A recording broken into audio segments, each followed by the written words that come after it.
Bienvenue au club, bienvenue dans l'Endurance Club, le podcast que j'ai l'habitude d'animer chaque semaine en compagnie du rédacteur spécialiste de l'endurance Geoffroy Barre. Mais cette semaine, il me fait quelquefois faux bon, ce bon vieux Geoffroy, puisque dans cet épisode, il ne sera pas là encore. Il est pas mal occupé dans cette semaine. Je vous rassure, il est arrivé sur le circuit du Mans. Oui, il est là. Mais il n'a pas pu se libérer pour cet épisode spécial dédié à la jeunesse, dédié au management, dédié un petit peu aux coulisses, j'allais dire aussi, de la gestion de certains profils. On va justement revenir dans cet épisode, puisque vous savez qu'on est au Mans, et on en profite, puisque cette semaine on charbonne, comme on dit dans le milieu, et on vous offre quasiment un épisode quotidien.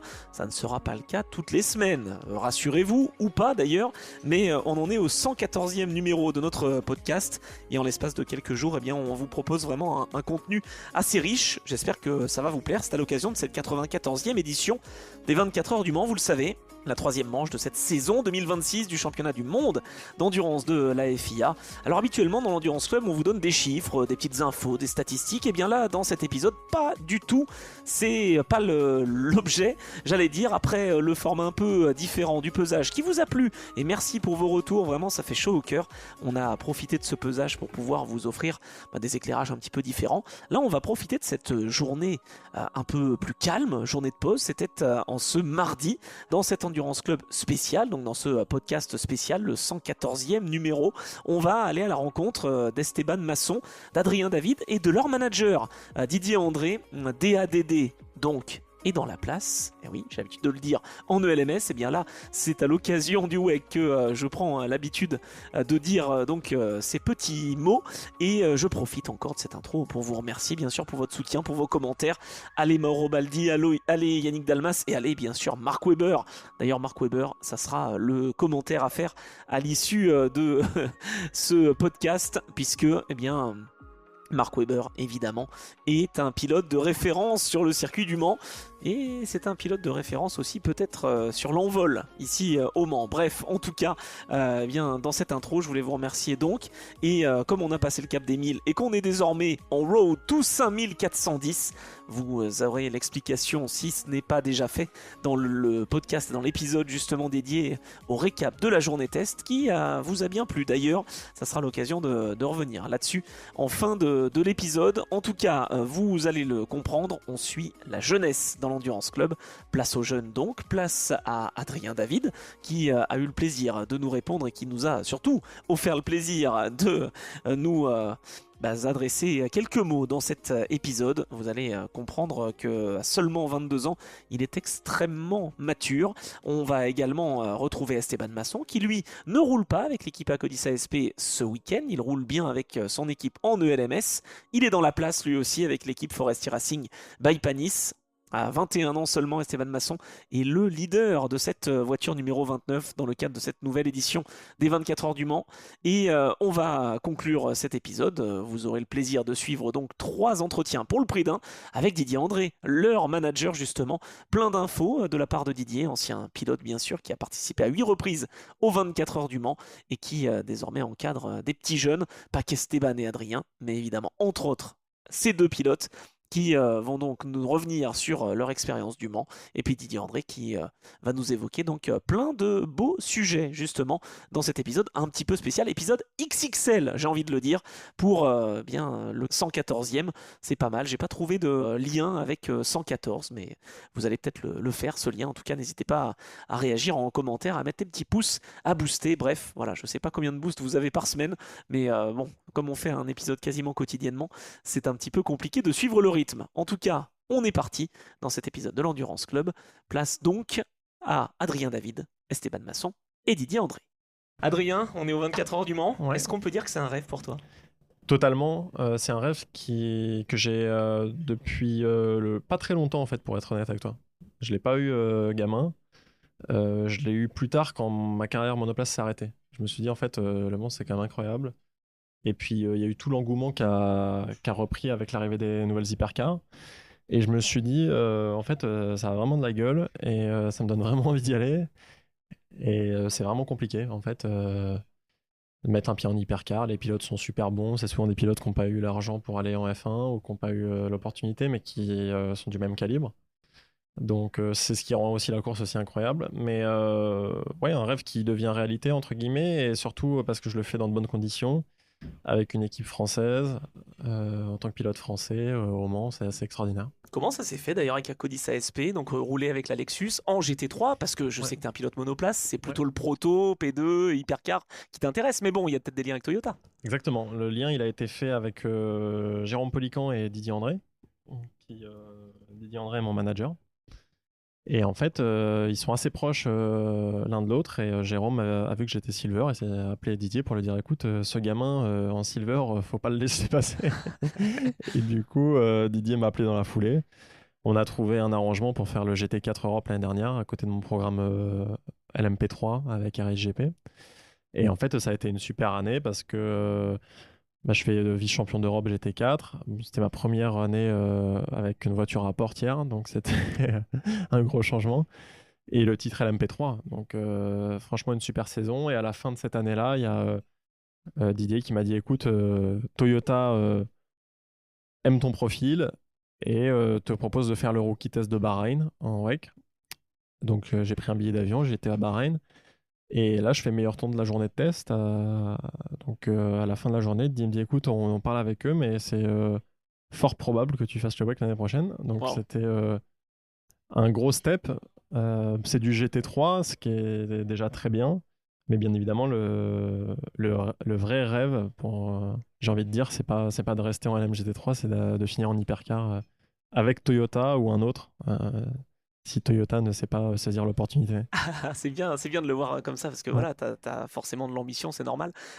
J'ai plusieurs questions qui me viennent en tête, notamment l'adaptation. Ouais. L'adaptation en GT, est-ce que ça a été un changement total? Parce que toi qui étais habitué à la monoplace, ça doit être quand même quelque chose au début. Oui, c'est très différent, effectivement, de la monoplace. Bon, après, le point commun, c'est quand même qu'il y a un volant, trois pédales et quatre roues. Donc là-dessus, on garde la même base. Mais à piloter, ça change beaucoup dans les virages rapides. La voiture est lourde, donc il faut réussir à la faire tourner. On peut pas exploiter réellement l'aéro parce que, bien qu'il y en ait, l'inertie fait que on le ressent beaucoup moins qu'en monoplace. Mm. Donc en pilotage, effectivement, il a fallu revoir quelques bases. Les freinages, bien évidemment, avec l'ABS, où, bah, maintenant je peux me faire plaisir Ah, vraiment me lâcher sur la pression de frein parce ce que que tu ça pouvais pas passera. faire en monoplace, quoi. Il fallait toujours Exactement. que. D'accord. Bon, par contre, t'as plus de vue sur les pneus, ça Je change vois, un peu. je vois pas les pneus, mais de toute façon, ils se bloquent pas, donc ça me dérange pas trop. D'accord. En LMP3, par contre, l'année dernière, on avait pas mal de blocages et là, il fallait être bon sur la gestion du frein. Ce qui reste tout de même nécessaire avec la GT, hein. En fait, faut pas être idiot et freiner comme un âne. Faut quand même gérer sur le lâcher, notamment de frein, pas être toujours dans l'ABS parce qu'en fait, c'est pas efficace. Voilà. Ok, ouais, d'accord, il y a quand même une petite subtilité. Ouais. Le fait de découvrir un championnat du monde aussi, est-ce que ça a été quelque chose qui t'a un petit peu chamboulé? Parce que toi, tu étais en Formule 4, tu as été le plus jeune champion de Formule 4 de l'histoire, quand même, on le rappelle. Après, tu es allé en monoplace, tu as été vice-champion, je crois, de Freca. Ouais. Tu as été un peu dans le creux de la vague. Et puis Race vient de chercher, et là champion de Michelin Le Mans Cup, Ouais. et donc le WEC. Comment tu as abordé cette progression rapide, double progression rapide en fait, hein, ça a été vraiment les montagnes russes. Exactement. Mais déjà, ce qu'il faut rappeler, hein, c'est que si j'en suis là aujourd'hui, c'est à 100% grâce à Thibaut de Mérindol, qui, quand personne m'a tendu la main, lui était là et m'a proposé un programme en LMP3 Parce qu'ils construisaient en fait, c'est parce ça aussi, hein. qu'il voilà, il avait tenté le pari de l'endurance, qui aujourd'hui est payant, ou du moins va le devenir très prochainement. Et on a fait 2 années en LMP3 qui ont été juste extraordinaires. On a gagné beaucoup de courses, on a été champion. Donc, bien évidemment, c'est grâce à Thibaut de Mérindol que j'ai pu m'en sortir et que aujourd'hui Didier André m'a tendu la main. Si j'avais pas été sous le feu des projecteurs en LMP3, j'aurais pas croisé Didier et bien évidemment rien de tout ça ne serait arrivé. Ouais. Alors très tôt, tu as été déjà champion, on l'a dit, très tôt repéré. Donc tu as d'abord été avec Alpine, donc tu es habitué à être plutôt sous la coupe des constructeurs. Ça s'est pas super bien passé avec Alpine parce que à budget, j'imagine, Ouais. effectivement, problème comme ça. Est-ce que le fait d'être avec Lexus, Toyota, maintenant, avec l'expérience que tu sais comment te comporter?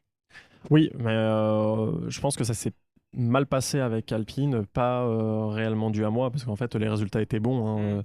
J'ai gagné Monaco, j'ai fini vice-champion de la FRECA, donc c'est difficile de faire mieux. C'est clair. Par contre, niveau budget, j'étais totalement absent, quoi. J'avais aucune capacité de trouver de l'argent de mon côté. Mon père était très limité, budgétairement parlant, donc c'est ça qui a posé problème. En soi, la relation était géniale et on a essayé de trouver pas mal de solutions. Mais Je crois qu'il y a une personne qui était clé aussi, de toute façon c'est souvent comme ça, même Mia Charisman qui est maintenant je crois que chez Genesis. tout à fait, Mia m'a beaucoup tendu la main et m'a beaucoup aidé. Parce que j'ai été largué une année de Alpine et lui a décidé de me reprendre, me refaire confiance. Donc on a une bonne relation et maintenant il est chez Genesis en hypercar. Moi je suis chez Toyota entre guillemets et pour l'instant ça se passe très bien. Je pense qu'on en saura plus dans les prochains mois sur mon avenir chez eux ou chez quelqu'un d'autre. Mais en tout cas il va se passer des choses. Ouais. Parce que toi, l'adaptation en GT3 ça s'est plutôt bien fait. C'est un point d'étape. Pourquoi tu t'es pas retrouvé, par exemple, je pose la question comme ça, tu as le droit de me répondre ce que tu veux, en LMP2 avec Thibaut de Merindol, pourquoi pas, chez Duquesne?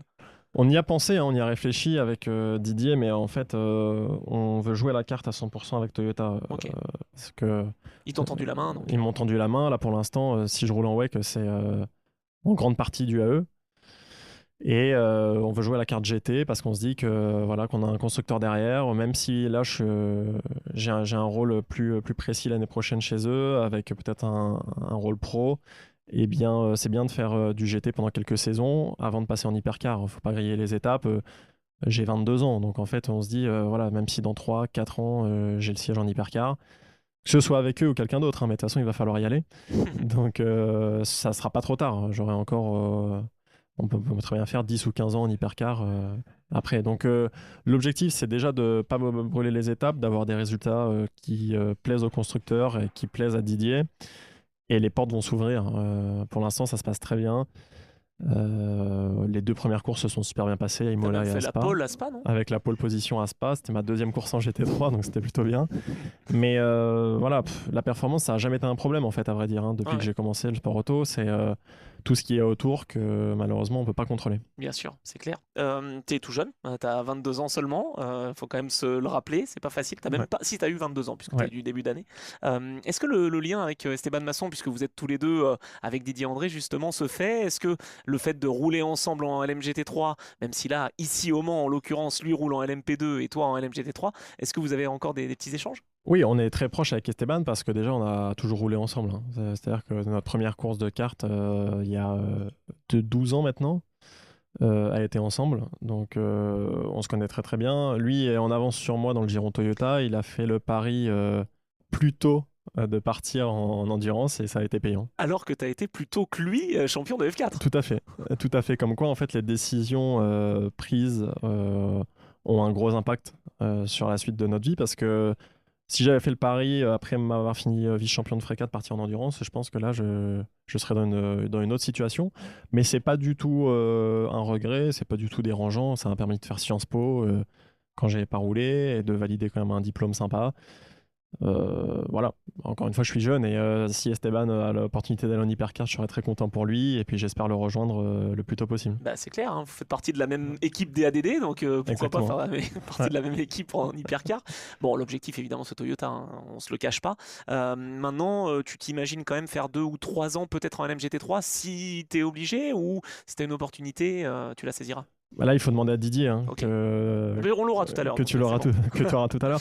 Moi, franchement, ça me dérange pas hein, de faire du GT. J'adore ça. Les courses sont super sympas. Les constructeurs sont géniaux. On a beaucoup d'électronique, beaucoup de choses à gérer, beaucoup d'ingénieurs qui travaillent sur la voiture. Donc, c'est vraiment un rôle passionnant en tant que pilote. Les voitures sont pas performantes en termes de chrono, mais c'est quand même des super voitures à voir rouler. Et il y a quand même des courses extraordinaires. Donc bien évidemment, s'il y a un gros programme GT qui se profile avec Toyota, je sauterai sur l'opportunité avec grand plaisir. Avec une nouvelle voiture qui arrive, par exemple. Avec peut-être une nouvelle voiture qui sera livrée prochainement. Et à l'inverse, s'il y a une opportunité en hypercar chez un autre constructeur et que Toyota n'a rien à me Prêter, proposer, ouais, c'est ça. et Ouais. ben on trouvera une solution. Mais ça, c'est à Didier de gérer. Je lui fais confiance. Et moi, j'ai juste à mettre du gaz sur la piste pour que les portes s'ouvrent. Alors certains pilotes m'ont dit que c'était une bonne préparation, le GT3, pour l'hypercar, tu vois, alors que moi j'étais plutôt persuadé que c'était le LMP2. LMP2, je pense qu'au niveau des sensations, c'est top, Esteban nous le dira et te l'a peut-être déjà dit, mais pour l'hypercar, tous les systèmes, etc., c'est quand même important de les connaître. Est-ce que justement tu dirais ça toi aussi? Oui, je pense que c'est totalement vrai. Et surtout parce que la voiture est assez lourde en hypercar, hein. On voit que dans les virages longs, elle est très lente, la voiture. Elle n'est pas très vive du tout. Donc, ça peut être une super préparation. La seule différence, je pense, entre la MP2 et la GT, c'est qu'il y a un ABS en GT qu'il n'y a pas en LMP2. Et donc, je pense que pour cette raison, le proto reste quand même une superbe formation. Ouais. Parce qu'en hypercar, il n'y en a pas. Et sur la dégradation des pneus, ça change quand même énormément de choses.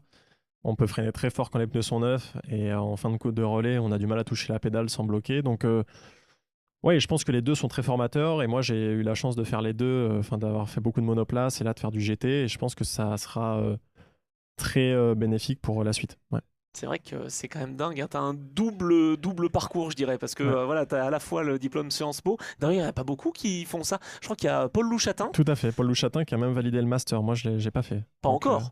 je le ferai pas parce que Ah, là j'ai d'accord. beaucoup de courses Bon, d'accord. et donc j'ai décidé de tirer un trait sur ma carrière universitaire, mais j'ai la licence qui tout de même reste quelque chose de sympa et j'espère ne pas avoir besoin de faire le master dans les prochaines années. Oui, c'est clair. Ça voudrait dire que tu serais bien occupé ici, effectivement, en catégorie Oui, WEC, par exemple. exactement. Le championnat du monde, justement, ça a été quelque chose qui t'a ouvert peut-être les chakras, j'allais dire encore plus que de faire de la fréca ou des choses comme ça. T'as senti un step ou toi qui as été un peu au cœur de la Formule 1, ou en tout cas pas loin, tu vois des différences? Ouais, il y a des différences. Et puis, moi, c'est ça que j'adore aussi, c'est le côté très populaire. Euh, c'est pas du tout bling bling. On est là, on est au cœur du public, on est au cœur des fans. Et en fait, on partage vraiment un moment avec eux. Donc, c'est ce qui fait qu'il y a 350 000 personnes ce week-end qui vont venir, voire plus. Et ça nous booste réellement, en fait, hein. Surtout quand on est pilote français, il n'y a que des Français partout. C'est clair. Et on se sent vraiment bien. Voilà, c'est vrai que ça change des autres circuits parce que quand on était à Spa, il y avait quand même beaucoup de monde, mais je crois qu'on a eu 100 000 spectateurs. Là, il y en aura 350, donc le ratio est quand même différent. Et en plus, par contre, ça dure plus d'une semaine là pour le coup. Alors ton premier Ouais. Le Mans, parce que j'ai vu une photo sur les réseaux qui m'a vraiment interpellé, mais dans le bon sens Ouais, du terme, où tu étais tout jeune et voilà, c'était tes premières courses. Là, t'arrives, c'est ta première fois aux 24 heures du Mans. exactement. Comment tu le vis jusque-là alors qu'on est mardi et que t'as pas encore roulé officiellement? T'as fait la Ouais. journée test, bien sûr. Bah, je le vis comme un enfant dans un magasin de jouets, quoi. Je regarde partout, je suis très heureux. Et ce qui est assez drôle, c'est que ma première course de kart, j'avais une combinaison jaune et bleue, et c'est exactement la même tenue qu'on aura ce week-end pour mes premières 24 heures du Mans, donc il y a une coïncidence assez cool. Ça change beaucoup, je me rappelle de l'ambiance de ma première course à l'Erac sur un circuit perdu en France où il y avait 3 spectateurs, dont mes parents. Ah oui, bien. Là, ça va changer beaucoup ce week-end, mais j'ai hâte, ça va être juste extraordinaire. Je savoure chaque moment. Tu sens que tu es sollicité quand même ou est-ce que les gens te découvrent un petit peu? Parce que c'est vrai qu'entre les spectateurs qui suivent l'endurance et ceux qui suivent la monoplace, il n'y a pas toujours les mêmes personnes. Alors, il y en a un qui m'interpelle, pas autant que je le voudrais, mais je vais tout faire pour performer ce week-end pour qu'un maximum me connaisse. C'est les sponsors et les constructeurs qu'il faut qu'ils t'interpellent. Le public, c'est pas très grave. Exactement, exactement. Mais en tout cas, c'est hyper bien parce que voilà, les gens sont super passionnés et je trouve qu'il n'y a pas ça en F1. C'est des gens qui souvent ont connu la F1 grâce à Netflix et qui connaissent pas réellement le sport, ils connaissent pas du tout ce qu'il y a derrière. Là, c'est des passionnés qui viennent avec leurs enfants, avec leur famille et qui vivent vraiment le moment de A à Z. Donc, j'adore l'ambiance, j'adore l'endroit, le circuit est fou. Là, je me rappelais pas à quel point c'était extraordinaire d'arriver dans une audière aux chicanes, parce que ça freine très tard et avec les hypercars qui nous doublent, c'est super, super impressionnant. Quand tu étais au Mans pour la Formule 4, t'as vécu justement ici ou tu faisais les allers-retours avec Paris? Comment ça se faisait? J'ai jamais vécu moi au Mans, je vivais à Barcelone à l'époque. Ah bon? Ouais, j'étais au lycée français de Barcelone. Ah oui, d'accord. Et en fait, je faisais les allers-retours tout simplement, mais j'ai jamais été scolarisé à la FFSA. Ah, donc il n'y a pas cette émotion de rouler sur les Hunaudières, Non, etc. Ok. pas du tout. Mais bon, je l'ai toujours connu, hein, ce circuit. Il a toujours été mythique. Mais c'est vrai qu'il y a eu quand même un creux de popularité 2017-2018, où en fait il y avait quasiment plus d'hypercars. Et maintenant que l'engouement est revenu, bah, on voit les fans qui se battent pour avoir des tickets, quoi. C'est assez dingue. Tu te souviens de la première fois que tu es venu au Mans? Est-ce que tu es venu déjà au Mans en tant que spectateur ou pas du tout? Alors je suis venu en spectateur uniquement quand j'ai fait le LMP3, parce qu'en fait, Ah ouais.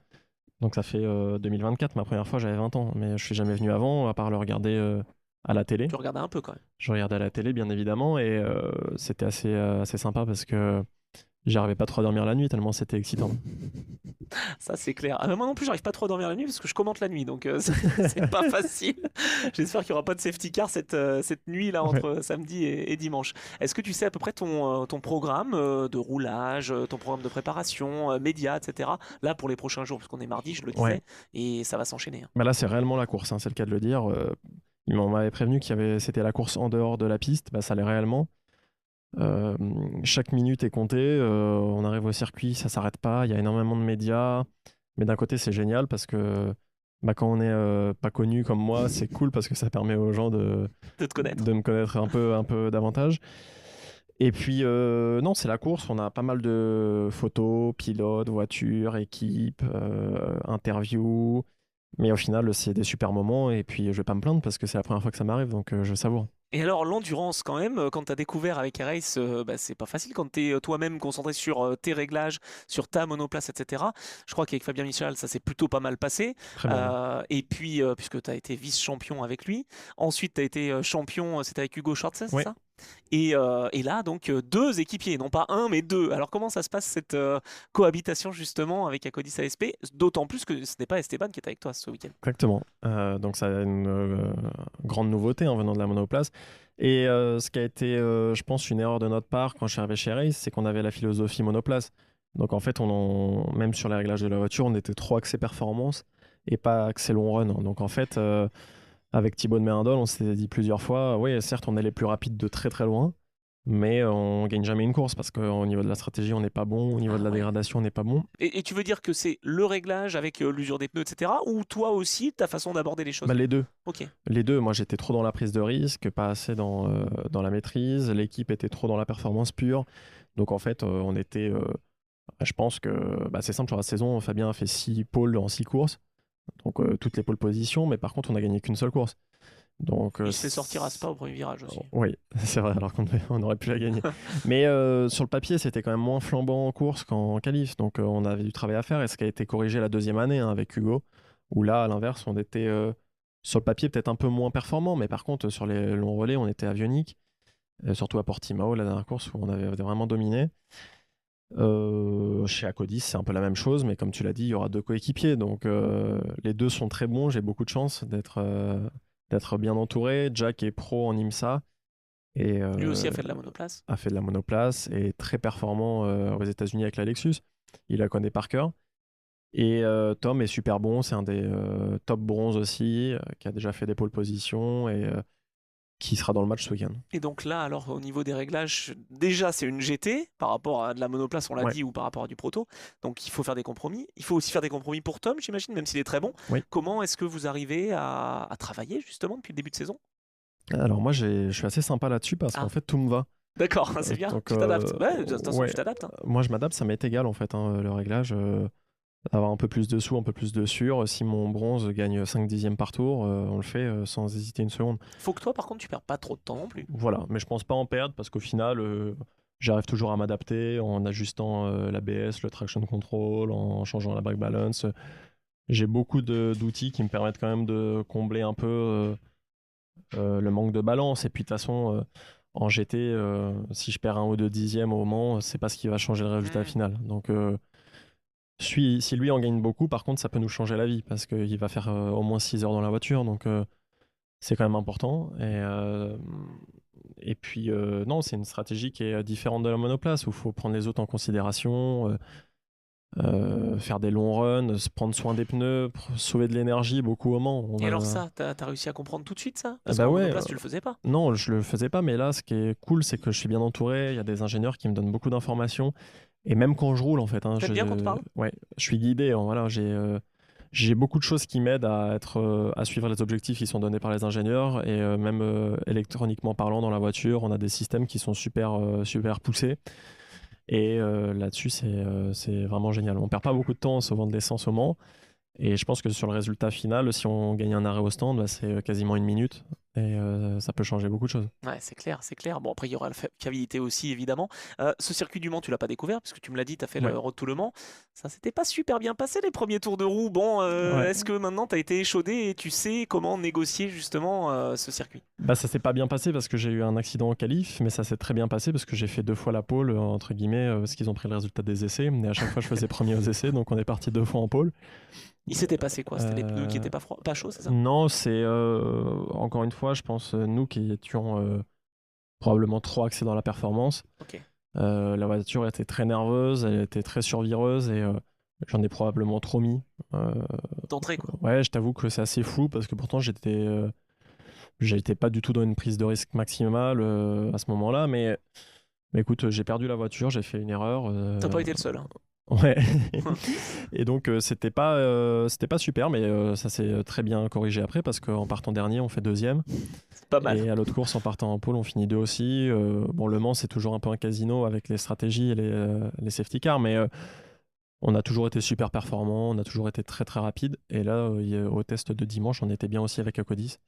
À voir en GT, on sait jamais Bien qui sûr. roule vraiment à fond, mais, En hypercar non plus. mais Je te on, rassure. on en saura plus dimanche à 16h. Ouais. Bah ouais, non, c'est clair. Mais bon, en tout cas, Road to Le Mans est vraiment une vraie préparation. Enfin, j'en profite pour en parler parce que je sais que Ouais. moi, je suis fan de LMP3. Geoffroy n'aime pas les LMP3, je le dis à chaque fois dans l'Endurance Club. Mais c'est vrai que c'est important que tu aies déjà participé à ces deux fois Road to Le Mans. Ah non, mais clairement, ça change beaucoup de choses parce que là, quand je suis monté dans la voiture pour le test, je me suis posé aucune question sur où freiner. J'étais calé comme si j'avais fait 1000 tours sur le circuit alors que pas du tout. Donc ça change beaucoup de choses et je suis très content de l'avoir fait dans de bonnes conditions parce que RSGP, c'est pas n'importe quelle écurie. Et ça a été un privilège pour moi de faire 4 saisons avec eux, 2 en Formule Renault et 2 en LMP3. Alors, autre question, et après je te libère. Le fait que tu sois dans une équipe française, est-ce que ça c'est quelque chose qui est important pour toi? Parce que dans ta carrière, tu as souvent été dans des équipes françaises, Oui, justement.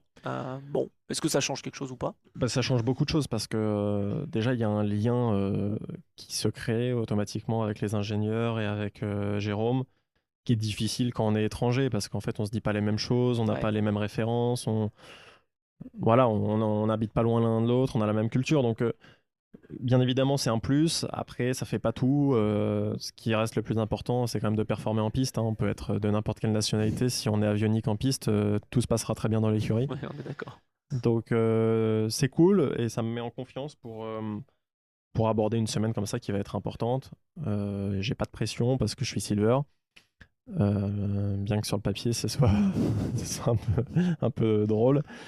Et du coup, c'est Jack qui aura la pression davantage. Voilà. C'est lui le capitaine en fait. C'est lui le capitaine. Ouais. C'est pas Esteban. Donc Esteban, est-ce que tu as quand même des liens avec lui cette semaine ou est-ce qu'il est vraiment concentré chez TDS et que toi, Bah t'es non, concentré? je l'ai vu au briefing, là justement, on parlait du podcast. Ah, bien. Et je lui disais que malheureusement, on pourra pas le faire ensemble, donc qui passera un peu plus tard. Mais on est proche avec Esteban et c'est un super coéquipier. Moi, franchement, cette année, il m'a beaucoup tiré vers le haut. J'arrive dans une nouvelle catégorie, un nouveau championnat avec une équipe, certes que je connais, mais où j'ai beaucoup de choses à apprendre. Et lui, qui a déjà fait plusieurs saisons de WEC et qui a fait plusieurs saisons en GT3, bah, a pu me faire sauter quelques étapes dans l'apprentissage. C'est clair, c'est important. Bah, merci beaucoup Adrien. Et puis on va retrouver justement Esteban Masson Merci à toi, dans, Anthony. dans ce podcast Ouais. avec grand plaisir. Et puis bah écoute, force pour cette semaine. Merci.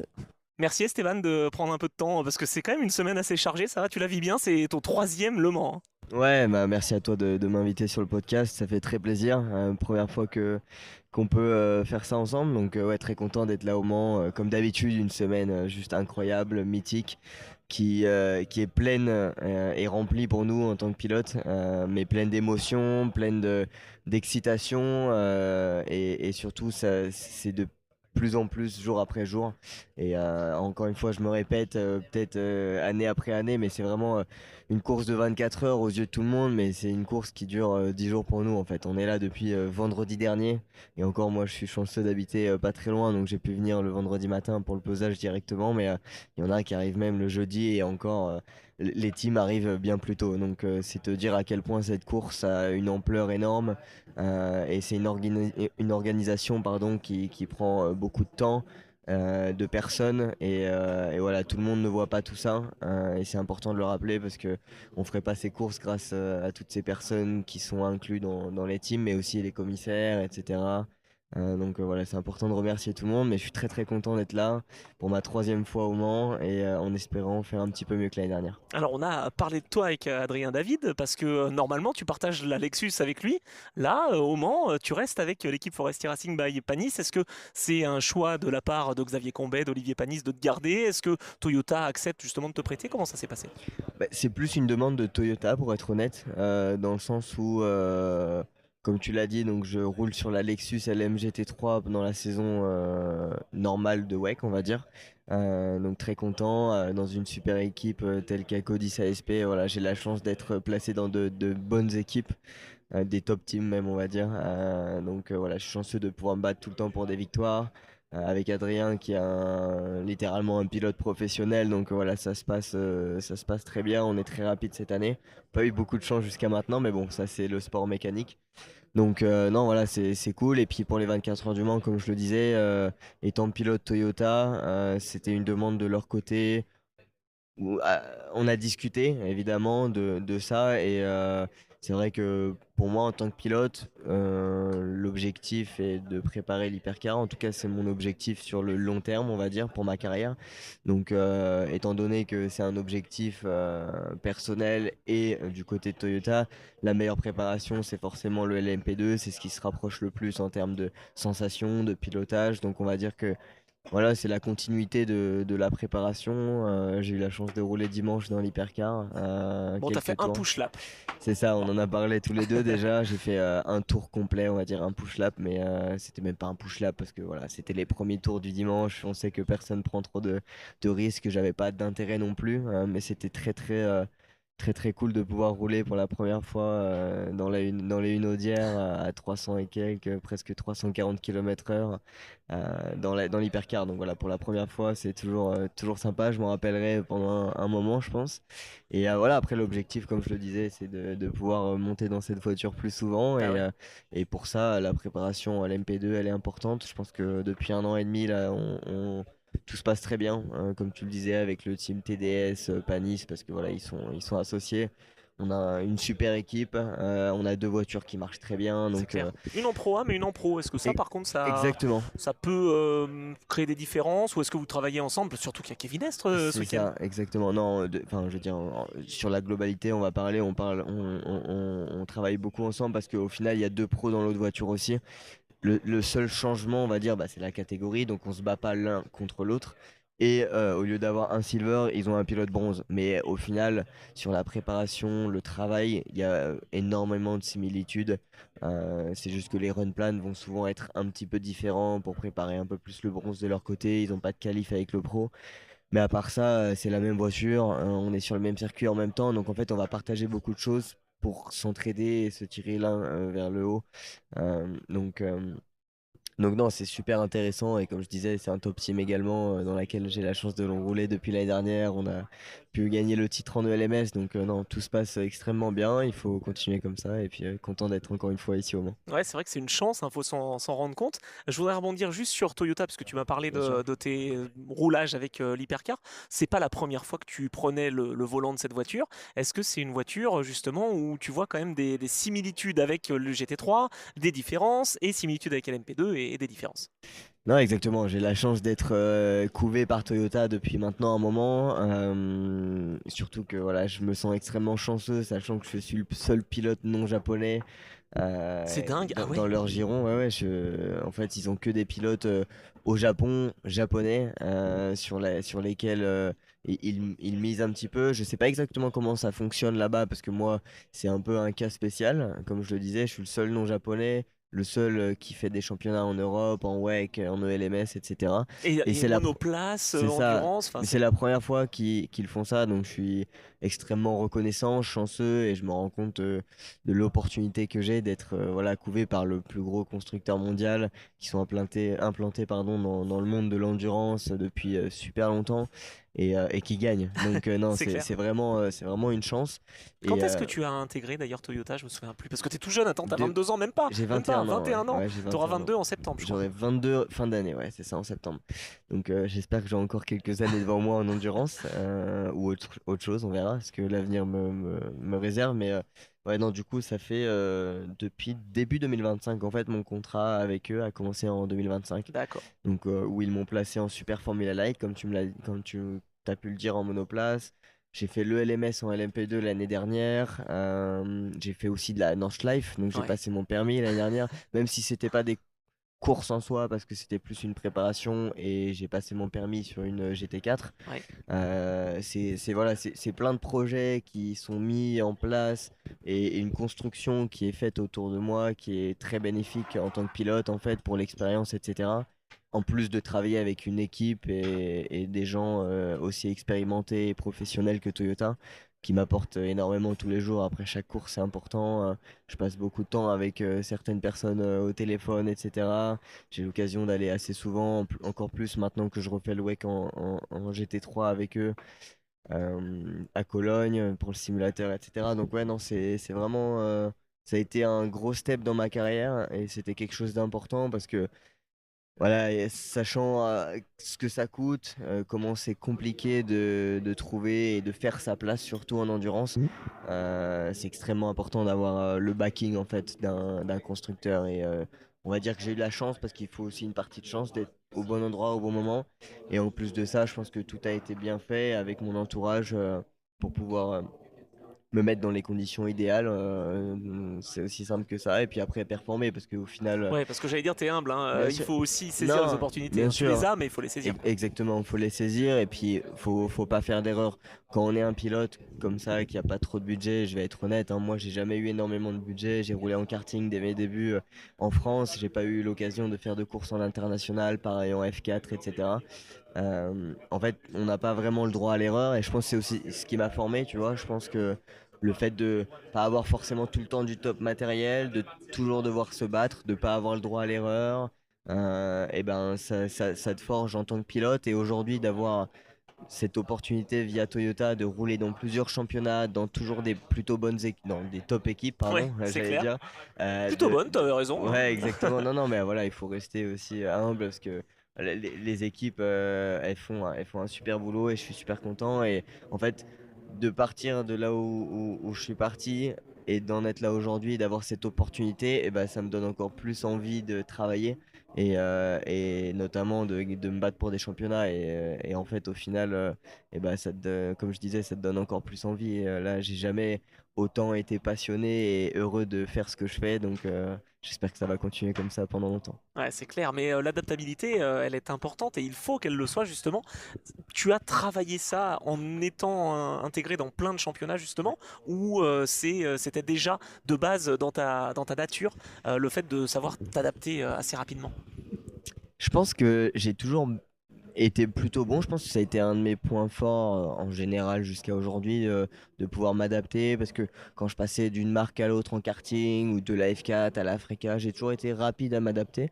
Mais on va dire qu'au début de ma carrière, j'avais toujours cette voilà, adaptabilité, comme tu as pu le dire, rapidité. Mais il me manquait, tu vois, la finition, l'organisation de mes week-ends, etc. Et c'est vraiment ce que j'ai pu apprendre avec Didier André également, qui me manage depuis 2019 maintenant. Eh Donc, oui, 7 ans bientôt, hein, ça va faire un moment. il t'a pris tout jeune en kart, l'année Ouais, à où 15 Adrien ans. David gagne la Formule 4. La F4, il me semble, ouais, c'est ça. Toi, tu 2019. gagnes 2 ans plus tard, C'est tu ça. gagnes cette Formule 4 aussi. Exactement. Non, mais pour revenir au fait que ce soit important de bien se Bien préparer. sûr, Et en fait, et d'être bien encadré. voilà, je pense que ça, c'est. Il y en a qui vont l'avoir de façon un peu plus innée ou pas. Et voilà, on a tous des points forts et des points faibles. Je pense que ça, de s'adapter, c'était plutôt un de mes points forts.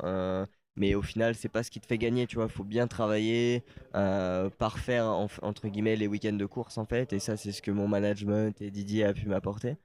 Et au final, à partir de là, on a construit quelque chose de vraiment solide. Et c'est vraiment ce qu'il faut se concentrer sur ce il faut se concentrer au début de la carrière. Et je pense que voilà, comme je le disais, j'ai été très bien accompagné par ma famille, mon management, toutes les personnes qui s'occupaient de moi jusqu'à aujourd'hui, hein, c'est toujours le cas. Et aujourd'hui, Toyota prend un peu le relais. Et voilà, je pense que toute cette expérience que j'ai pu acquérir pendant ma carrière, elle est importante. Et aujourd'hui, voilà, c'est plus facile parce que je suis dans des très bonnes conditions. Et en fait, ça me permet de vraiment me concentrer sur le pilotage et juste délivrer. Puisque tout le reste, en fait, c'est devenu un peu automatique. Mais c'est vrai que voilà, il y a beaucoup de choses en tant que pilote auxquelles il faut penser, se préparer en amont, pendant et après les week-ends, en fait, parce que c'est vraiment un job non-stop. Au final, on fait notre course, mais le boulot d'un pilote professionnel, c'est de bien se préparer physiquement et au circuit, au roulage, de faire son job pendant les week-ends de course et de faire des débriefs, etc. et des rapports après. Donc, pour soi-même, mais aussi pour l'équipe, tirer tout le monde vers le haut. Et voilà, donc tout ça, c'est important. Et de bien représenter aussi, parce que mine de rien, il y a, on le disait, le coup de volant, mais ça se joue pas qu'à ça d'être pilote professionnel en fait. Bien sûr, bah en fait, on en revient à ce qu'on vient de dire, tu vois. Il y a tellement de choses à gérer pour être pilote professionnel. C'est pas seulement être vite sur un tour, Bah oui, parce qu'au final, il y en a il y a, beaucoup qui peuvent le faire. Il y a, il y a vraiment énormément de pilotes qui sont très bons et qui vont vite sur un tour. Mais au final, encore plus en endurance, je dirais. Je suis pas allé jusqu'en F3, F2 et F1. T'étais pas Donc loin. voilà, j'étais pas loin, mais on va dire que j'ai pas approché non plus le plus haut de la pyramide monoplace. Donc je peux pas donner trop d'avis là-dessus, moi personnellement. Mais c'est vrai qu'en endurance, je pense encore plus que peut-être d'autres catégories. Il y a énormément de choses à gérer dans la voiture, que ce soit les systèmes, le lift and coast, les pneumatiques à gérer, l'essence, la communication avec ton équipe, avec tes équipiers, parce que tu roules pas tout seul, Exact. avec toute ton équipe. Il faut vraiment bien s'entendre pour pouvoir voilà, être en osmose avec tout le monde, être à l'aise. Et c'est toujours quand ça se passe bien que ça marche et que tu vas vite aussi. Et puis après, c'est le traffic management, prendre les risques au bon moment, ne pas en prendre quand il faut pas en prendre, surtout sur une course de 24 heures, jamais toucher parce que c'est important d'avoir une voiture qui est homogène et propre à la fin de la course. Donc en fait, il y a beaucoup plus de paramètres à mon sens à gérer que juste d'aller vite. Ce qui est déjà très compliqué Bien honnêtement, sûr, c'est clair. mais c'est vrai que il y en a tellement qui vont vite que tu vas faire la différence autrement au final. Ouais, Donc, c'est ça. Et respecter les consignes. Alors, c'est pas parce que Kevin est dans le giron TDS ce week-end, mais c'est vrai que ce qui s'est passé en Amérique au début de l'année avec Porsche, ça devait être difficile à digérer. Toi, tu as eu ce type de considération de respecter des consignes des fois, de pas montrer peut-être tout ton potentiel, mais que bah, tes employeurs le savent justement. Ça doit être frustrant aussi, non?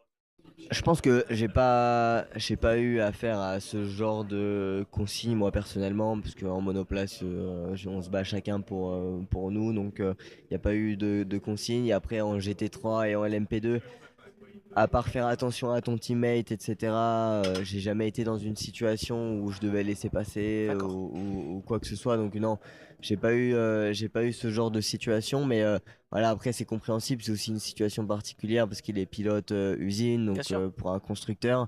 Donc je pense que tu te dois encore plus de respecter. Ça dépend aussi de ta situation Bien avec le sûr. constructeur. Est-ce que tu es là depuis 10 ans? Est-ce que c'est ta première année? Tu vois, il y a tellement de choses qui rentrent en compte, mais voilà, l'image, comme tu disais, le comportement, tout ça, c'est également important pour un pilote professionnel, surtout si tu aspires à, je pense, rester sur le long terme, tu vois, tu as une image Bien sûr. à créer, tout simplement, pour être implanté, en fait, dans le milieu, dans le monde de l'endurance. Et j'essaye de penser à tout ça. Tu l'as compris tout de suite, ça?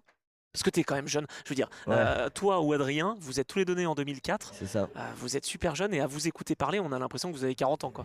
Ouais, en fait, je pense que le milieu fait aussi que on mature peut-être un peu plus rapidement. On est entouré de personnes généralement plus âgées que nous, surtout quand on performe bien.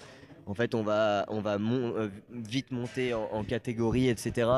Monter en prestige, en statut, et peut-être plus vite que certains. Et c'est vrai que on arrive à un jeune âge, encore plus aujourd'hui, quand on voit en Formule 1, c'est pareil pour Kimi Antonelli qui a 19 ans, qui est en tête du championnat du monde de Formule 1, qui est juste exceptionnel, hein. Enfin, je pense que ça devient encore plus jeune, de plus en plus, on va dire. Mais c'est plutôt naturel, en fait, de notre côté. Ça a toujours été comme ça, je pense. On a grandi comme ça, on le ressent pas forcément de notre côté, tu Bien vois. sûr, Je pense qu'on a été habitué à ça, en fait, tu simplement. t'imprègnes en fait. Voilà, exactement. Donc au final, voilà, on n'y pense pas trop au final, tu vois. Donc non, c'est important à garder en tête. On sait que en fait, on nous le répète souvent, je pense qu'on nous l'a dit depuis le plus jeune âge, donc je pense que c'est pour ça que, en fait, dans ma tête, ça a toujours été comme ça dépend aussi de ton entourage, tu vois, au final, je Bien sûr. pense, de bien penser à l'image, à tous les petits détails qui peuvent faire que, voilà, t'es un très grand pilote ou juste un pilote rapide, donc tout ça, c'est important et il faut bien s'entourer dès le début de ta carrière, et je pense que ça a été le cas de mon côté, et j'en suis très reconnaissant à toutes les personnes qui ont fait que j'en suis là aujourd'hui, tu vois, parce que il y a tellement de personnes, je pourrais même pas citer tout le Bien monde, tu sûr. vois, c'est Ben, tellement. je dirais, est-ce que le game changer, c'était de rencontrer Didier André? Bien sûr. Déjà, honnêtement, à ce moment-là de ma carrière, j'aurais pas pu continuer en termes de budget déjà. Ah ouais? J'aurais pu continuer, honnêtement, avec mon papa, quelques sponsors personnels, sans qui j'aurais jamais pu commencer déjà le sport auto. J'aurais pu faire quelques années, peut-être 1 ou 2 années de karting en plus, tu vois, mais en fait, je savais que déjà j'étais à la fin de ce que je pouvais faire en karting. Waouh. On n'aurait jamais pu aller en Formule 4. Punaise. Impossible. Ah ouais, impossible. Jamais. Sans l'aide de la Fédé, de nos sponsors, de Didier, j'aurais jamais été en Formule 4. Et ça, j'en suis bien conscient. Je Bien le sûr. savais déjà en karting et je savais qu'il fallait que je gagne. Je savais qu'il fallait que je fasse la différence. C'est ce que je disais tout à l'heure. Bien sûr. J'ai jamais eu le droit à l'erreur, hein, parce qu'une course où tu tapes, tu finis pas, tu gagnes pas un championnat, et ben tu passes d'un mec qui était rapide, qui gagne rien, pardon, à un pilote qui est champion, un pilote qui a fait ses preuves. Et ça, pour les sponsors, pour les gens en général, c'est une énorme différence. Donc voilà, et puis encore plus avec la rencontre avec Didier, je pense que ça a matché tout de suite.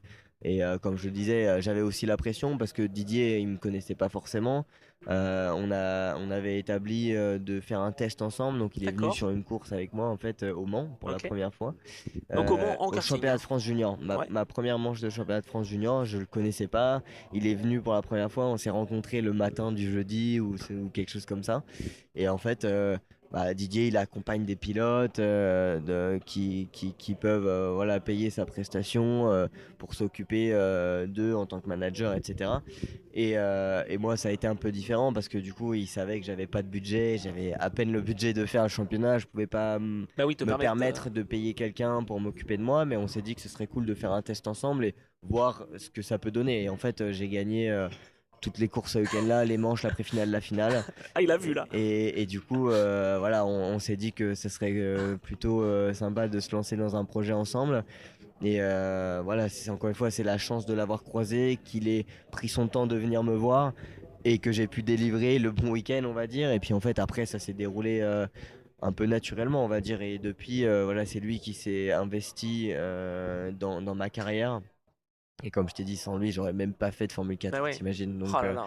Et sans la F4, je vais pas en Eurocup, etc. Donc voilà, c'est juste en fait, c'est lui qui lance ma Bien carrière, sûr. sans aucun doute. Et tu sais qu'on a parlé de toi parce que j'ai fait un podcast de trajectoire avec Didier, justement, on est revenu sur sa carrière, et il m'a vraiment parlé de toi, parce que voilà, t'es l'ambassadeur de DADD, en fait, le premier, parce que maintenant, il y a Adrien David, il C'est y en a plein ça. d'autres, mais toi, tu fais partie de cette vraie famille, quoi. Bah, on va dire que ouais, 2019, le début. Je pense qu'il avait un team de karting avant qui s'occupait d'Hugo Gazil à l'époque. Ouais, il Il avait un est, peu suivi Jules Gounon aussi, je crois, au voilà, début. ouais, voilà.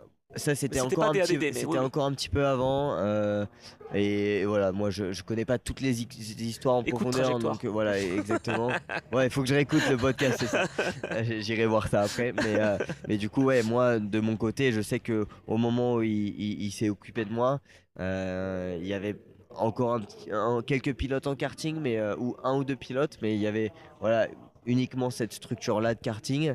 Et voilà, il s'est entre guillemets relancé avec moi et très content que ça ait pu marcher déjà pour moi et pour lui d'avoir pu voilà, ramener plusieurs autres pilotes et de leur donner l'opportunité que j'ai pu avoir, tu vois, parce que encore une fois, sans lui, je pense que je serais encore à faire du X30 Ah ouais. ou du KZ, tu vois. Donc, et encore, je sais même pas si j'aurais pu faire ça. Donc, non, c'est juste exceptionnel la chance que j'ai pu avoir et de l'avoir entre guillemets commencé à concrétiser pour en arriver là où on en est aujourd'hui, parce que je dis on, c'est toute l'équipe, hein. Je veux dire, c'est lui, c'est ma famille, c'est mes sponsors, c'est toutes les personnes qui se reconnaîtront.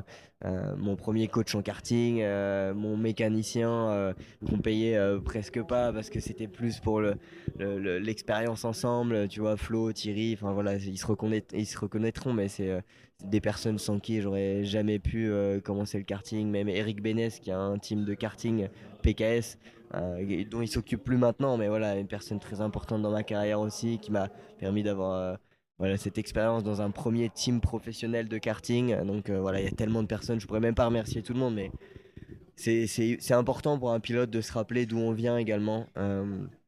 Des Tout le personnes. monde ne s'en souvient pas. Non, voilà, c'est ça. Non, mais c'est vrai parce que je me rends compte que sans toutes ces personnes-là, et ça en fait un paquet, eh ben, j'aurais jamais pu prétendre à un siège professionnel. Et aujourd'hui, je me retrouve à être sous contrat avec le plus gros constructeur mondial qui est Toyota. Je veux dire, c'est incroyable. Et je saisis cette chance, je m'en rends compte. Et tous les jours, je me lève. Je sais que je fais un boulot de rêve, hein. J'ai la chance de pouvoir voyager dans le monde entier, faire des courses juste magnifiques et incroyables avec des teams exceptionnels. Donc voilà, je suis reconnaissant. Mais c'est beau ce que tu dis parce que je pense qu'il faut vraiment voilà, s'en rendre compte et être reconnaissant et avoir de la gratitude. Voilà, donc en tout cas, c'est ma philosophie, j'allais dire. C'est ça. Et maintenant, tu es leader de l'équipe, tu es capitaine à 21 ans avec Louis Rousset et avec Oli Gray. Ça va step by step aussi. L'année dernière, c'était Charles Milesi qui avait ce rôle-là. Maintenant, c'est toi. Je pense que Toyota est content justement aussi de voir cette progression-là. Ouais, c'est sûr, je pense que, encore une fois, ce qui est important, je pense, dans une carrière, c'est de pas griller les étapes. Ça, c'est extrêmement important. Et je pense qu'aujourd'hui, vu qu'on est de plus en plus jeune, comme on l'a dit plus tôt, à arriver à un très haut niveau, les gens ont souvent tendance, à mon avis, après, c'est pas forcément tout le temps une mauvaise chose, mais à vouloir aller de plus en plus vite, à en oublier certaines fois les bases qu'il faut acquérir et créer une base solide. Pour moi, c'est extrêmement important et c'est ce que je pense Toyota est exactement en train de faire avec moi. Et en fait, on en discute souvent, tu vois, il y a enfin, il y a beaucoup de contacts avec eux, de discussions, et ils sont vraiment à l'écoute, et ça c'est important pour moi. C'est pas simplement un accompagnement et un investissement et me faire rouler dans des équipes, c'est vraiment un accompagnement et un suivi de la progression. Et comme tu disais, l'année dernière, voilà, c'était ma première année en LMP2. Si je reviens au début en endurance, c'était chez Lexus en 2024, en WEC directement, donc ça c'était cool. J'ai pu faire le LMS vice-champion en GT3 sur la Ferrari de chez Kessel. Donc après, Toyota m'ont pris sous contrat, ils m'ont mis en LMP2. Comme tu disais, c'était ma première année, Charles était le leader de l'équipe. Je pense qu'on a fait une super saison, j'ai été très à l'aise tout de suite dans la C'est LMP2. clair. Que ce soit avec le team, mes équipiers ou la voiture. Et cette année, Charles n'étant plus dans le team, on va dire que je sais pas si je prends le rôle, mais en tout cas, j'essaie de tout faire pour que la voiture marche bien. Je m'entends super bien avec les ingénieurs, encore une fois, toute l'équipe. Donc je pense que on a un package qui fonctionne très bien. Et j'espère qu'on pourra le prouver ce week-end. Nouvel ingé d'ailleurs, il y a Christophe Boitin qui est venu cette Christophe année. Boitin, exactement, qui était chez Alpine avec Charles l'année dernière, justement. Donc non, c'est cool de pouvoir l'avoir. C'est encore une expérience en plus. Christophe, très bon ingénieur, avec qui voilà, il y a des différences par rapport à notre ingénieur l'année dernière. Donc après, il faut toujours continuellement s'adapter. Je pense que c'est cool de pouvoir partager plein de choses avec plein de types de profils, que ce soit des ingénieurs, même des mécanos. Moi, j'aime vraiment bien connaître mes mécanos, tu vois, discuter avec eux, parce qu'au final, sans eux, pareil, on roule pas. C'est eux qui s'occupent de notre sécurité, que la voiture soit rapide, fiable, performante. Donc non, c'est important de bien connaître tout le monde, et cette année, comme l'année dernière, en fait, ça fonctionne très bien. Et ta relation avec Le Mans, parce que Adrien, lui, n'a jamais vécu au Mans, même quand il était en FFSA Academy. Est-ce que toi, tu as vécu ici? Est-ce que quand tu empruntes les Hunaudières, en tout cas la première fois avec la Lexus, c'était une émotion particulière? Ouais, déjà, en fait, j'habite pas loin, j'habite vers Nantes, donc 1h30, c'est vraiment à côté. Donc on va dire que c'est plutôt une course locale. En fait, c'est ma course locale à moi. C'est bien ça, c'est la plus grande course du monde et c'est ta ça, course. c'est ça, exactement. On va dire que le Paul Ricard, c'est la course nationale, et Le Mans, c'est vraiment chez moi, quoi. Je veux dire, je suis pas loin. Et petit fun fact, Le Mans en karting, en fait, c'est ma première victoire de ma carrière. Waouh. Donc en fait, en mini-kart, ça doit C'était être quoi, 2013? 2004. 2014 Ok. et c'est ma première victoire de toute ma carrière, elle est au Mans. Waouh. Donc non, c'est quelque chose de spécial. Déjà parce que ça, je m'en rappellerai toute ma vie. C'était sous la pluie, en mini-kart, et première victoire. Donc ici, donc c'est vraiment une ville spéciale, on va dire. Et voilà, j'ai vécu un an en cours ici, donc à la FFSA Academy. J'ai fait ma terminale ici. Donc voilà, c'est aussi un point de passage par lequel j'ai pu passer. Donc on va dire que Le Mans, c'est juste mythique en général, encore plus pour la course. C'est vrai que, pour être honnête, avant d'avoir participé aux 24 heures du Mans en 2024, j'ai jamais été spectateur, je suis Ah, jamais ok. venu ici. D'accord. Donc en tant que pilote en 2024, c'était la première fois que je venais à l'événement. Donc déjà, c'était exceptionnel. Et j'ai jamais trop suivi, même à la télé, parce que je trouve ça difficile à suivre. Je sais même pas comment les gens y font. Honnêtement, Ils essaient de se reposer sur les commentateurs. c'est ça, c'est extrêmement important parce que vous donnez de l'engouement à la course. Mais c'est vrai que, en fait, même de l'intérieur, Ouais, c'est c'est difficile. difficile à suivre. Et quand je regarde des courses, par exemple, à la maison, en fait, quand t'es pas dans un team, tu sais pas exactement ce qui se passe. Donc c'est très difficile à suivre, encore plus sur 24 heures du coup.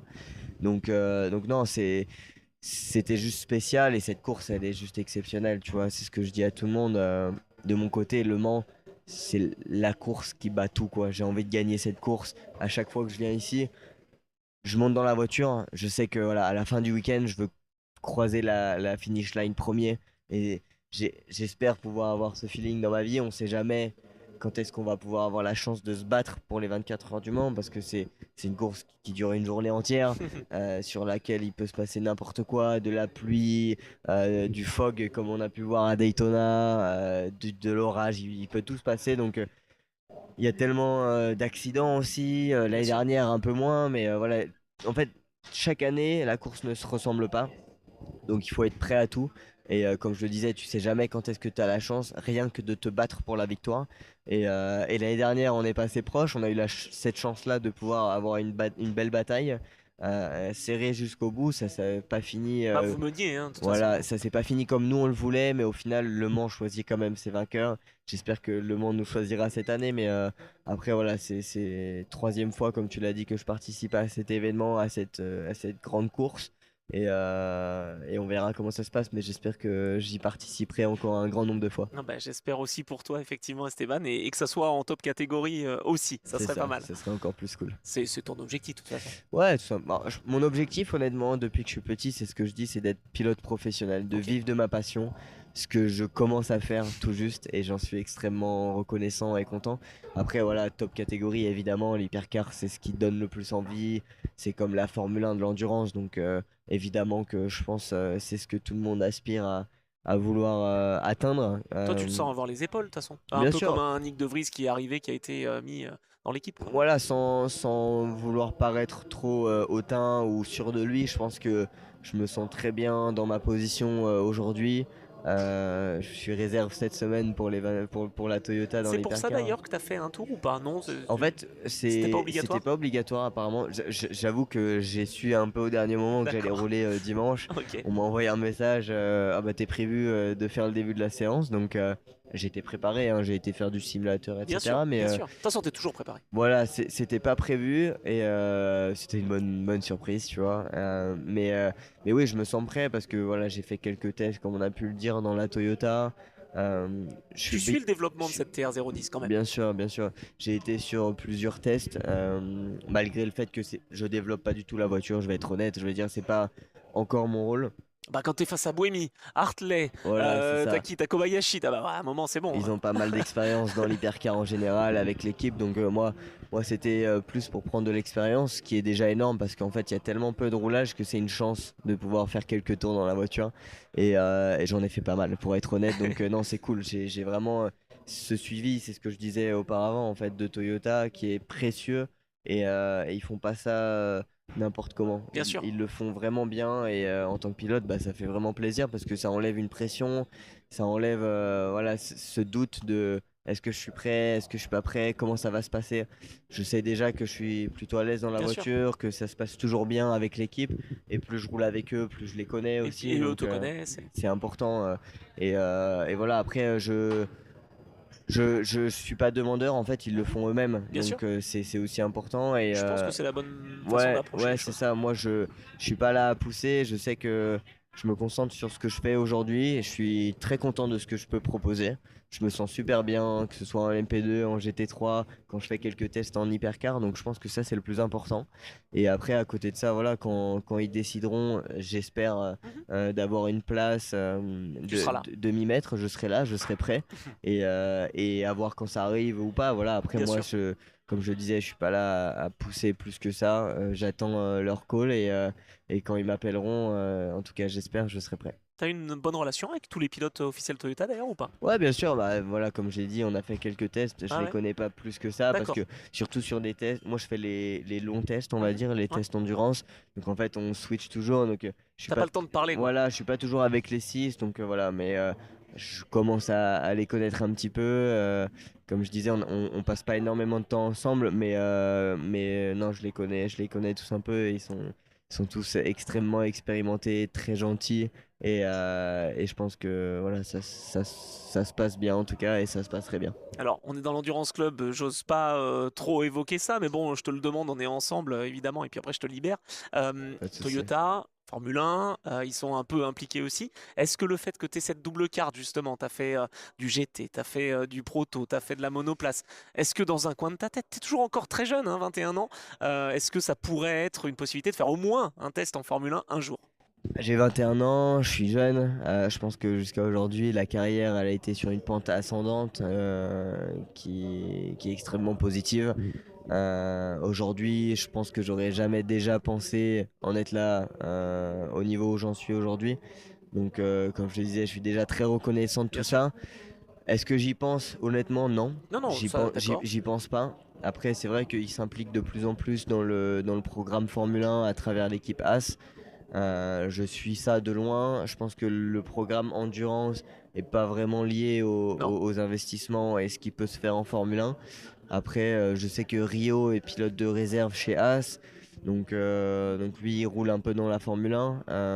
il a même roulé chez Alpine. Voilà, Alpine, chez As. Donc ça, c'est public. Mais voilà, peut-être qu'un jour, s'il y a l'opportunité, évidemment que je serais extrêmement content de pouvoir mettre mon cul dans une Formule 1, C'est clair. vulgairement. Mais non, voilà, après, comme je disais, j'y pense pas. Je pense que il faut se concentrer sur la chance que j'ai aujourd'hui d'être en endurance. Si un jour ça se passe encore très bien en hypercar Pourquoi ou pas? dans la continuité de la LMP2 avec Toyota, etc. Pourquoi pas, ouais. Ça va dépendre de ce qu'ils font en Formule 1. Est-ce qu'ils vont s'impliquer plus ou alors ils vont rester sur ce qu'ils font aujourd'hui. C'est compliqué de dire, Bien sûr. mais c'est sûr que c'est cool de les voir aussi investir, tu vois, à ce niveau-là, essayer de revenir dans le motorsport en général parce que je pense que ils ont leur place et ça fait plaisir en tout cas à voir. Ouais. Et enfin, dernière petite question, est-ce que tu gardes des liens avec Acodis ce week-end précisément? Ah, bien Ou sûr. si tu y vas, tu vas voir Jérôme, tu vas voir toute l'équipe? Bien sûr, non, Ok. c'est important. Moi, c'est l'équipe qui m'a fait débuter en endurance, en WEC notamment, avec lesquels j'ai fait mes premières 24 heures du Mans. Je suis très proche, pareil, de tous les mécanos, les ingénieurs. Jérôme, Ok. Même si tu es focus sur la bien LMP2 sûr. évidemment là ce week-end. On a tellement de choses à faire qu'il n'y a pas beaucoup de temps. Mais dès que j'en ai un peu, je vais essayer de voir. Je leur dis, j'essaie de passer tous les jours, leur dire bonjour. C'est important. Je roule avec eux en WEC encore plus cette année, donc. Voilà, c'est comme je t'ai dit, c'est l'équipe qui m'a fait débuter. C'est important de garder des liens avec tout le monde. Je pense dans le paddock, je vais voir aussi Kessel. J'essaie de Ouais, les voir assez souvent. C'est une super équipe avec qui on a passé une super saison en 2024 et qui m'ont aussi lancé parce que vice-champion c'est LMGT3 clair. en ELMS, on va dire que ça a crédibilisé ma saison en 2024 parce que la saison de Wake, elle était un peu compliquée. Il n'y avait Ouais, pas trop de résultats.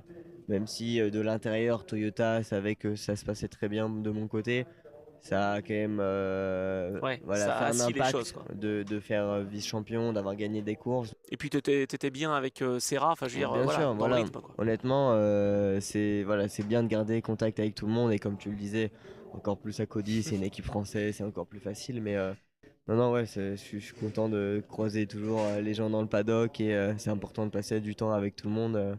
en tout cas le temps qu'on a. Ouais. Bon, et ben justement, le temps que tu m'as accordé, merci beaucoup, je suis Avec grand reconnaissant. plaisir.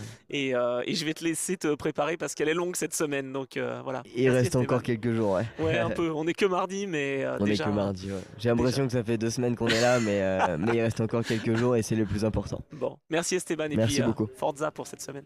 Merci. Didier, on y est. Alors, on a eu les pilotes. Maintenant, on va avoir le manager, évidemment. Donc, DADD, on en parle. Déjà, bienvenue au Mans. Tu viens juste d'arriver. Hein. À l'instant même. Tu vois, je sors du tramway et avant ça, du train. Bon, t'arrives dans cette grande semaine. C'est une semaine qui t'évoque plein de souvenirs, j'imagine. Parce que toi, t'as un passé de pilote, bien sûr. Maintenant, t'es manager, mais t'as été pilote pendant de nombreuses années. 8 fois, tu m'as dit. Ouais, 8 fois Le Mans. Je m'en souviens. Je me souviens de mes 8 éditions, toutes différentes. Et surtout de ma première fois. Je me souviens vraiment de la première fois qui était un moment. Alors, il n'y avait pas cette ferveur comme il y a aujourd'hui. Je rappelle que ma première fois, c'était dans les années 2000. C'était en 2000 d'ailleurs. Voilà, l'endurance, entre guillemets, c'était pour les pilotes déjà d'un certain âge, avec une certaine expérience surtout. Sauf que toi, t'étais encore jeune parce que tu venais des États-Unis, toi. Ouais, tout à fait, tout à fait. Mais c'est vrai que c'était le début où il y a eu des pilotes un petit peu, l'élimination, Sarrazin, Montagny, moi, voilà, c'est arrivé 2 ans après, hein, tous ces pilotes-là. Donc voilà, c'était pas quelque chose. Tu te disais, bah tiens, je vais faire de l'endurance, je vais être pilote professionnel en endurance. C'était une course dans l'année où tu te tiens, bah ouais, si je la fais, pourquoi pas, quoi. Oui, parce qu'il n'y avait pas de championnat, en fait. Non. Donc du coup, pour moi, ça s'est combiné comme ça avec mon partenaire titre américain PlayStation. Ouais. C'était avec Oreca, en plus, que t'as roulé C'était la avec première fois. Oreca la première fois. C'est énorme, quand même. Ouais. Et je me souviens de cette, voilà, sans parler des problématiques qu'on avait eues, mais j'étais dans l'équipe avec Yannick Dalmas. Hein. Je veux dire, c'était quand même extraordinaire en termes de, à cette époque-là, Yannick, voilà, multiples fois vainqueur des 24 heures du Mans. Il venait de gagner l'année d'avant. Et une grosse expérience. Superbe. Voilà, après la voiture, plus compliqué. Personnellement, j'ai découvert la voiture et le circuit du Mans de nuit. Oula. Chose qui aujourd'hui est impensable, tu peux plus le faire. Mais en tout cas, c'est comme ça que ça s'est passé pour moi. Et je peux dire que ma première ligne droite, je m'en souviens comme si c'était hier parce que j'ai été pris d'une adrénaline et d'un souffle coupé, on va dire, dans la ligne droite, en me disant, ben là, t'es vite, là, il faut freiner maintenant. Là. Et j'ai tanké les freins, mais j'étais encore peut-être à 800 mètres du virage. Et tu voyais pas parce que c'était la nuit. Bah oui, mais bon, voilà, ça bougeait dans tous les sens, il y avait du bruit, les lumières, enfin voilà.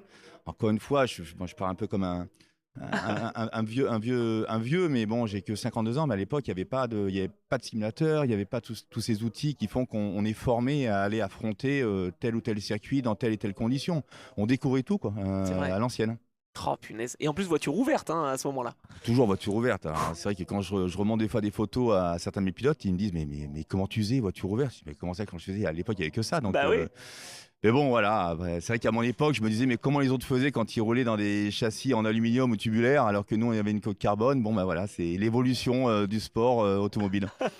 Et l'évolution, justement, on va en parler, évolution aussi des jeunes pilotes que tu accompagnes. J'ai eu le plaisir d'être avec Adrien David, avec Esteban Masson, 2 pilotes DADD, justement, 2 qui sont liés avec Acodis, mais pas ce week-end, ils sont pas équipiers ce week-end. Et ouais, exactement, ils sont pas équipiers pour diverses raisons. Hein. La première, évidemment, c'est que Esteban est en pré-contrat avec un gros constructeur japonais et dans son process de formation, voilà, ils estiment que c'est mieux pour lui de faire cette course avec un prototype plutôt qu'avec une GT. Là, c'est pas toi ou c'est pas lui qui avait décidé? Non, là c'est vraiment le board qui décide. Nous, évidemment, on est là pour échanger et essayer de comprendre. Autant dire que là, il n'y a pas de contre-indication, tout va bien. Ça, c'est clair. Bon, pas de contre-indication non plus pour faire débuter des pilotes en WEC assez rapidement, parce que Adrien David, finalement, découvre le WEC cette année. Première participation, la 3e pour Esteban. Ça doit être quelque chose pour lui aussi. Hein. Ouais, c'est tout est vraiment tout saigne bien, on va dire, pour ces petits jeunes. Il y a des moments où tu galères pendant plusieurs années pour essayer d'avoir être là au bon moment. Et puis pour certains, ça s'aligne de suite. Alors ils ont quand même mangé leur pain dur, comme on dit, hein, et ils vont encore le manger parce qu'ils sont jeunes. Donc je leur souhaite qu'ils le mangent. Ça voudrait dire qu'ils auront une très longue carrière. Il faut profiter de ces moments, profiter quand tout va bien, quand tout est positif, apprécier ces moments et puis continuer à travailler. Comment ça s'est fait la relation avec Adrien David? Parce que Esteban, tu m'avais raconté dans Trajectoire, et puis je sais que ça date d'un petit peu plus longtemps, mais la rencontre avec Adrien, c'est finalement assez récent, c'est quoi, 2025, je crois, non? C'est il y a 2 ans. Ouais. Il y a 2 ans, tout à fait. En fait, avec Adrien, alors évidemment, on s'est côtoyé sur les circuits de karting, mais sans vraiment échanger ensemble. Il dominait sa période karting à l'époque. Moi, j'étais avec Comme d'autres. toi, t'as dominé à ton époque. Ouais, à un autre niveau, on va dire, voilà. Et puis voilà, donc du coup, je le voyais, je le rencontrais. J'ai suivi évidemment son parcours, comme d'autres pilotes français qui ont gravi les différents échelons de la F4, Freca à l'époque, et puis autres formules monoplace. Et il s'avère qu'on s'est retrouvés dans le même hôtel on était sur Dubaï. Il y a ça peut-être 4 ans, je dirais maintenant. Voilà, on faisait nous le championnat, je faisais le championnat Asie. On était bloqué, entre guillemets bloqué 3 semaines d'affilée entre Dubaï et Abu Dhabi. Et on était dans le même hôtel, donc forcément, t'es français. T'es un petit peu loin de la maison, à un Ça moment, rapproche, voilà, quoi. ça rapproche, tu échanges. Et puis c'est vrai que j'ai échangé avec ce jeune et je me suis dit, ouais, il est plutôt agréable et c'est, entre guillemets, c'est pas l'image que j'avais de lui. Incroyable. Il en souffre de ça d'ailleurs. Toi, Ouais. c'est ton travail de le faire un petit peu changer? On y travaille, c'est sûr, c'est un des points, un des axes en tout cas sur lesquels on travaille avec mes pilotes. Mais je me suis dit, mais mince, ce pilote finalement, il dégage bien autre chose que ce que je m'imaginais. Il en a dans la tête, hein. Et du coup, voilà, on a plutôt bien échangé. On s'est retrouvés ensuite à d'autres moments. Et puis, voilà, on est resté en relation et on a évidemment échangé sur le fait qu'éventuellement je puisse m'occuper de lui. À l'époque, il était encore sous management avec une autre société, donc voilà, c'était Et compliqué. là, dans ce cas-là, pas touche. Tiens, tu vois, on parle un peu de management justement. Dans ce cas-là, on se tire pas dans les pattes, quoi. Voilà, si le pilote vient de voir, ok, mais là, il n'avait pas besoin spécifiquement, quoi. Oui, alors il y a management et management, hein. Quand tu as affaire à des grosses structures style Allroad ou Red Bull, voilà, tu sais que c'est carré. La plupart des autres personnes qui se disent D'accord. manager, c'est très border. Ok. Les contrats sont absolument pas du tout faits dans les règles de l'art. Donc en ce qui concerne celui d'Adrien, j'avais moyen entre guillemets, de le faire péter rapidement. Mais il n'y avait pas trop d'intérêt parce il arrivait à quelques mois près à la fin de son contrat. Donc j'écoute, voilà, pour l'instant, Patiente. ça me laisse le temps de travailler, de voir ce que je peux te proposer avant qu'on signe quoi que ce soit. Parce que c'est pas le tout de signer quelqu'un, c'est qu'il faut aussi lui proposer quelque chose. Exact. En tout cas, c'est comme ça que je fonctionne au sein de la structure des ADD. Donc voilà, et un jour, je suis revenu vers lui, je lui ai dit, écoute, voilà, j'aurais ça et ça à te proposer pour telle et telle raison. Waouh. Et il m'a dit, bingo. Et ouais. Donc il a dû faire un pas en arrière dans sa progression, en tout cas dans la vision qu'il avait du sport automobile. Voilà, vainqueur de Monaco en Freca, 2 autres podiums à Monaco, vice-champion Freca, une Plus autre jeune année champion 3e de France de Formule de 4 aussi. Formule 4, Le tout plus à jeune. fait, multiples fois champion de France de karting. Et forcément, il espérait la F3 FIA Bien sûr. et d'autres horizons. Et moi, je lui ai proposé du GT4 Europe. Oui, mais avec Cacodis. D'accord, évidemment, hein. Donc, et je lui ai expliqué pourquoi. Voilà, D'accord. le pourquoi du comment. Et oui, parce qu'attends, Euh, pilote monoplace, passer en GT, ça doit être bizarre, non? Ouais, c'est à lui qu'il faut demander. Moi, je pars du principe qu'à partir du moment où tu sais piloter une monoplace, on peut te mettre dans n'importe quelle voiture, tu sais rouler. Et Voilà. il l'a prouvé parce qu'il fait vice-champion la première année. Et il l'a démontré, tout à fait. Donc voilà, j'avais vraiment un plan en place. J'avais échangé avec les gens de chez Toyota. Le team Acodis m'a beaucoup accompagné, hein. Je rappelle qu'avec le team de Jérôme Polican, on est quand même intimement liés depuis de nombreuses années, puisque le tout premier pilote que l'on a amené, c'était Jules Gounon. Ah oui, c'est vrai. Voilà. Qu'ensuite, il y a eu Esteban. Ah oui. Puis Esteban, il a de bonnes relations, c'est bon. Et que maintenant il y a Adrien. Donc voilà, c'est aussi un team qui sait aussi former les jeunes, voilà, c'est tout à l'honneur de Jérôme qui est à la tête de cette structure, qui est vraiment super. Et Jérôme qui est une personne vraiment que je recommande et que j'ai beaucoup de sympathie et d'admiration pour ce qu'il fait. Voilà. Ouais, il est top franchement parce que c'est vrai que son équipe se tient bien et puis il a de bonnes relations aussi, une équipe française qui est bien vue par Toyota, pas forcément facile de se faire une place au début. Ouais, il a su quitter une catégorie pour laquelle ils étaient constamment aux avant-postes pour se lancer dans un nouveau défi. Et il passe des constructeurs Euh, allemands aux et- constructeurs japonais, bon. Exactement, et avec puis surtout d'un championnat, on va dire SRO, un championnat FIA, avec toutes les contraintes que ça peut comprendre. Donc voilà, non, super réussite. Et puis il est qu'au début d'un très long projet, donc voilà, je suis très évidemment très content et très fier de l'accompagner à travers mes pilotes et qu'il me laisse aussi la possibilité de mettre aussi mes pilotes parce qu'il y a un moment évidemment il y a le constructeur qui a son mot à dire mais bon le team a aussi son mot à Aussi, dire. bien Voilà. sûr. C'était une volonté de ta part, tiens d'ailleurs je rebondis, de mettre Adrien et Esteban en même temps dans la même voiture en WEC ou est-ce que ça s'est fait naturellement? Non, pas du tout. Ça s'est vraiment fait. Là, c'est pas moi qui décide. D'accord. Moi, je saisis les opportunités pour faire en sorte que les pilotes, en tout cas, que ça soit pour Esteban, Adrien et d'autres avant, quand j'estime qu'ils ont le potentiel pour devenir pilote professionnel, bah, c'est mon rôle de découvrir, d'ouvrir des portes et de saisir des opportunités. Avec Esteban, elle a été saisie il y a ça quelques années maintenant.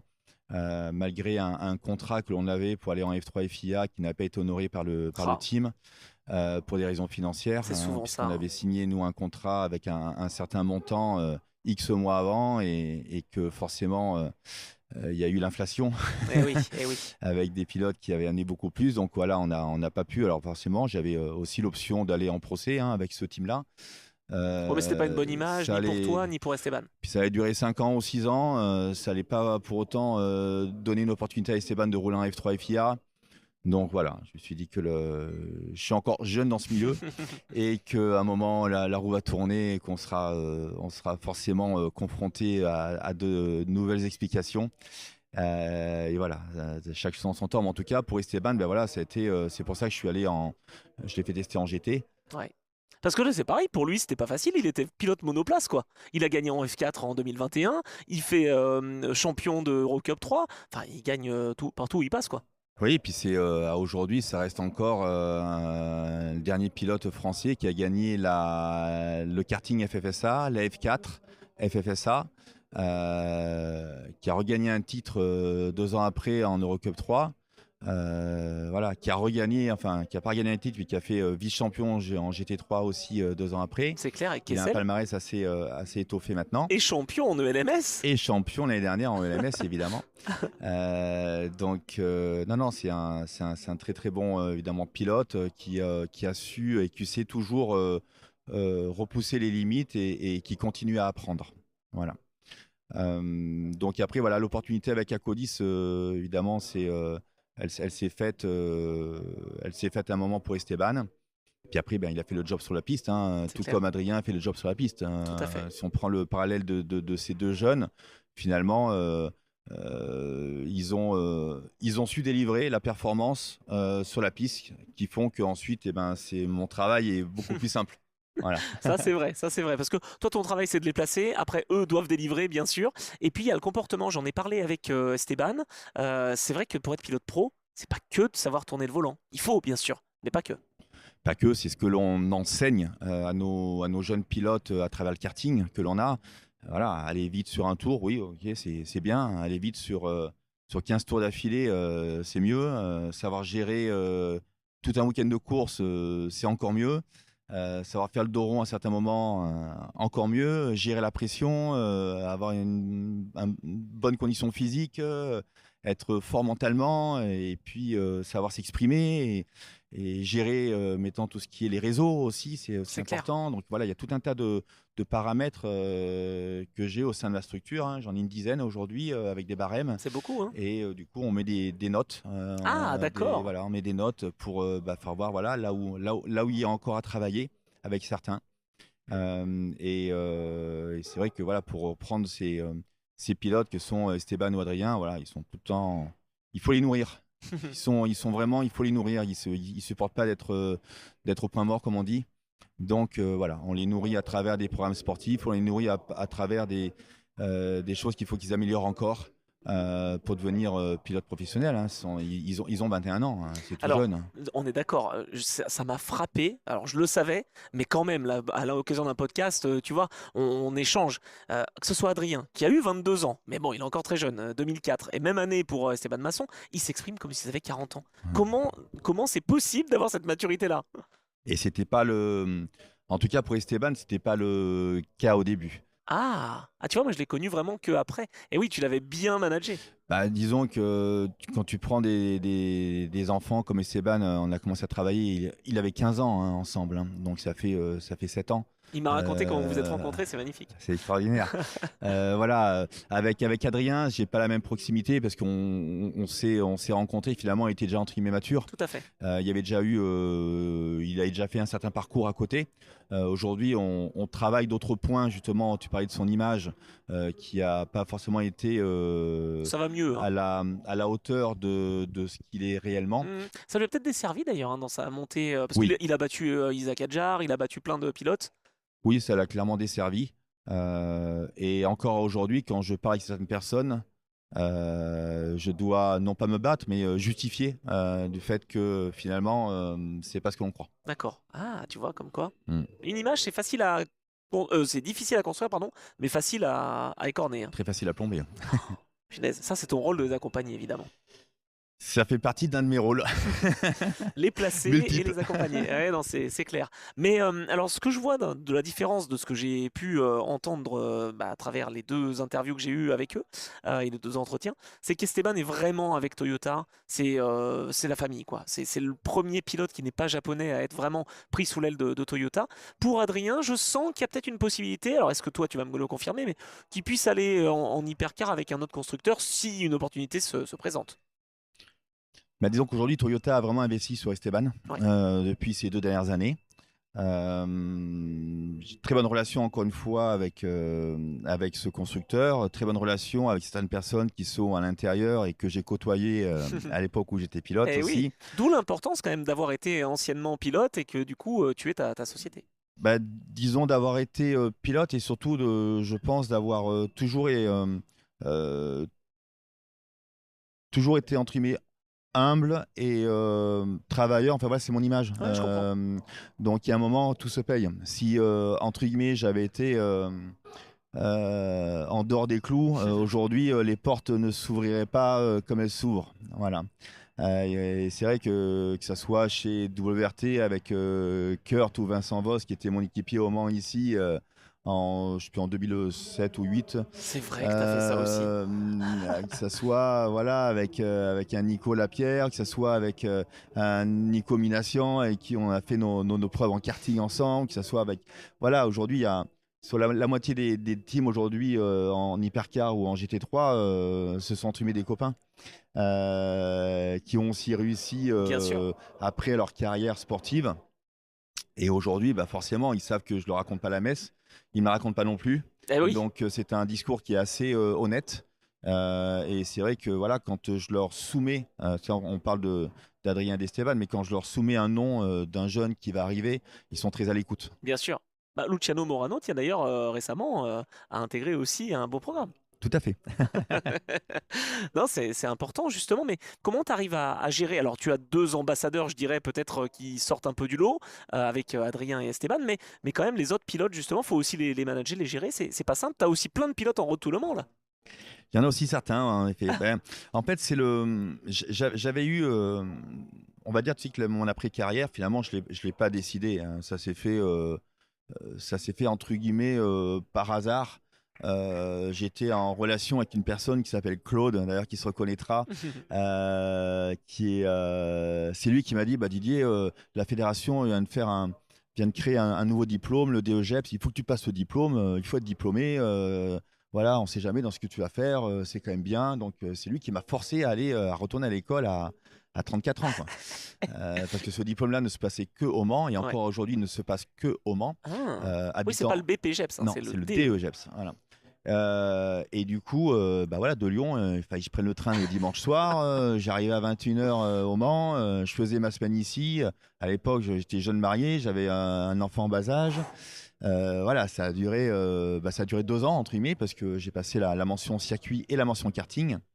Et finalement, de là, la fédération m'a demandé de m'occuper d'un pilote qui était en équipe de France, qui s'appelait Andrea Pizzitola. Bien C'était mon sûr. premier pilote Ah, mais dis donc, j'avais oublié quand même, Andrea. que D'accord. j'ai suivi anciennement l'Africa, qui s'appelait à l'époque l'Eurocup, je sais plus, une catégorie en monoplace Ouais. européenne. C'était la Chez- North Ouais, il y avait européenne, je sais plus quoi, Championship. NEC, exactement. Il y avait le NEC et et l'Eurocup Formule exactement, Renault. Ouais. tout à fait.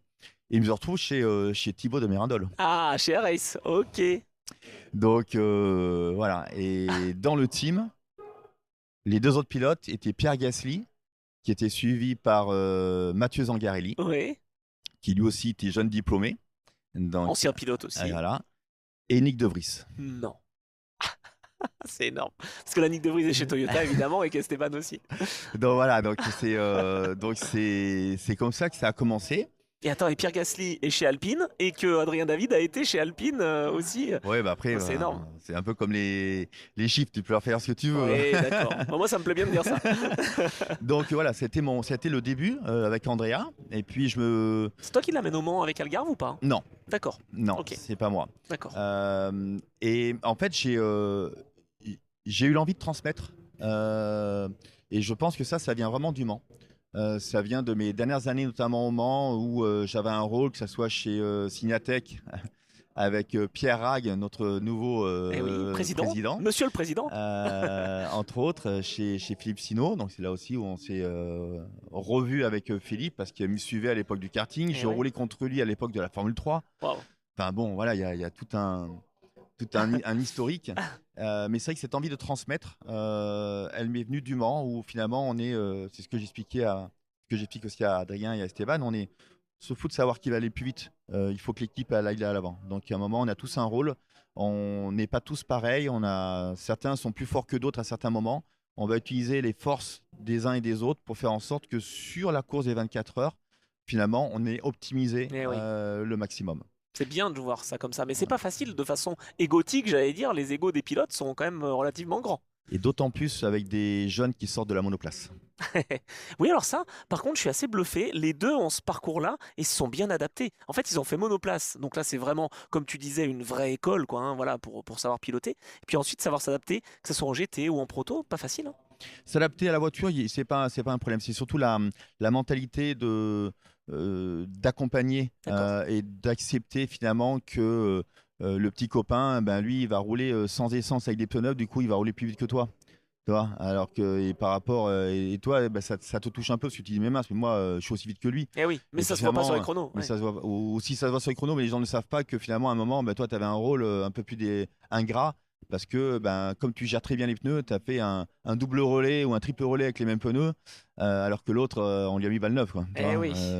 Donc c'est surtout là-dessus où ils savent bien, ils ont su bien s'adapter et bien comprendre quelle était la philosophie de l'endurance. Et pour réussir à travers un constructeur, c'est cette philosophie-là qu'il faut avoir. Tu peux pas tirer seul dans ton coin, ça marche un moment et après c'est fini. Ouais, c'est ça. Et Voilà. après, surtout d'un constructeur à l'autre, ils se parlent. Donc ça, ils le savent. Donc pour revenir au tout début de mon après-carrière, si tu veux, j'ai commencé par Andrea et puis ensuite très vite j'ai eu Jules Gounon Ouais. que j'ai pris à la F4 et finalement avec Jules on a passé 4 ans ou 5 ans ensemble à choisir le choix de carrière dans différentes catégories pour l'amener jusqu'à son premier contrat professionnel avec M-Sport et Bentley. Mais oui. Attends, il Euh, avait gagné d'abord les 24 heures de Spa avec, avec Audi, non Et oui, Saint-Éloque avec Saint-Éloque, tout à fait. Waouh. Ouais. Et il avait fini deuxième aussi avec Audi aux 24 heures de Daytona. Waouh. Mais à Incroyable. cette époque-ci, il n'y a plus de place chez Audi. Ah, Il y a et oui, plus- puisque le programme s'arrêtait. Ah, punaise. Donc du coup, il a fallu rebondir et j'ai pu rebondir chez M-Sport parce que grâce au papa de Jules, à un moment, il m'appelle, le papa de Jules, il me dit écoute, ça te dirait de coacher. Ah oui, Jari Matti Latvala la- et Peter Solberg, c'est pas ça non Latvala, Solberg et Hirvonen. Ça, c'était en 2012. Oh, c'est incroyable ça. Et je lui dis ben oui, pourquoi? Il me dit parce que là j'ai été appelé, mais moi je sais pas faire ça, toi c'est ton truc et tout. Donc Donc du coup, c'était très simple l'équation. En fait, Hirvonen se battait pour le titre de champion du monde contre Loeb. Ouais. Il restait 3 rallyes, dont 2 sur asphalte. Et ma mission, c'était de faire en sorte que sur asphalte, il soit meilleur que ce qu'il est. Waouh. Donc on avait mis un programme en place. J'étais venu le faire rouler ici au Mans avec les F4 de la fédération. Ouais. Et puis finalement, le relationnel s'est très bien passé. L'année d'après, j'ai continué mon travail avec tous les pilotes.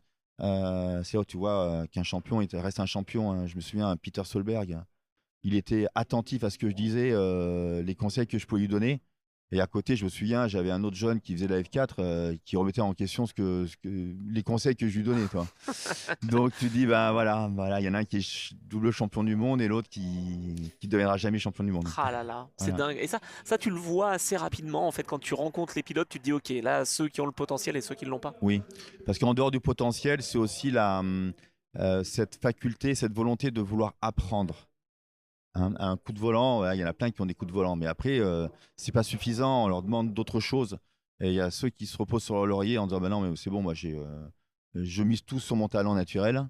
Et ce que je dis, je préfère avoir un pilote qui est moins talentueux, mais qui va savoir écouter et apprendre, parce que lui va y arriver, Eh oui. plutôt qu'un qui est plus talentueux, mais qui va rester sur ses acquis.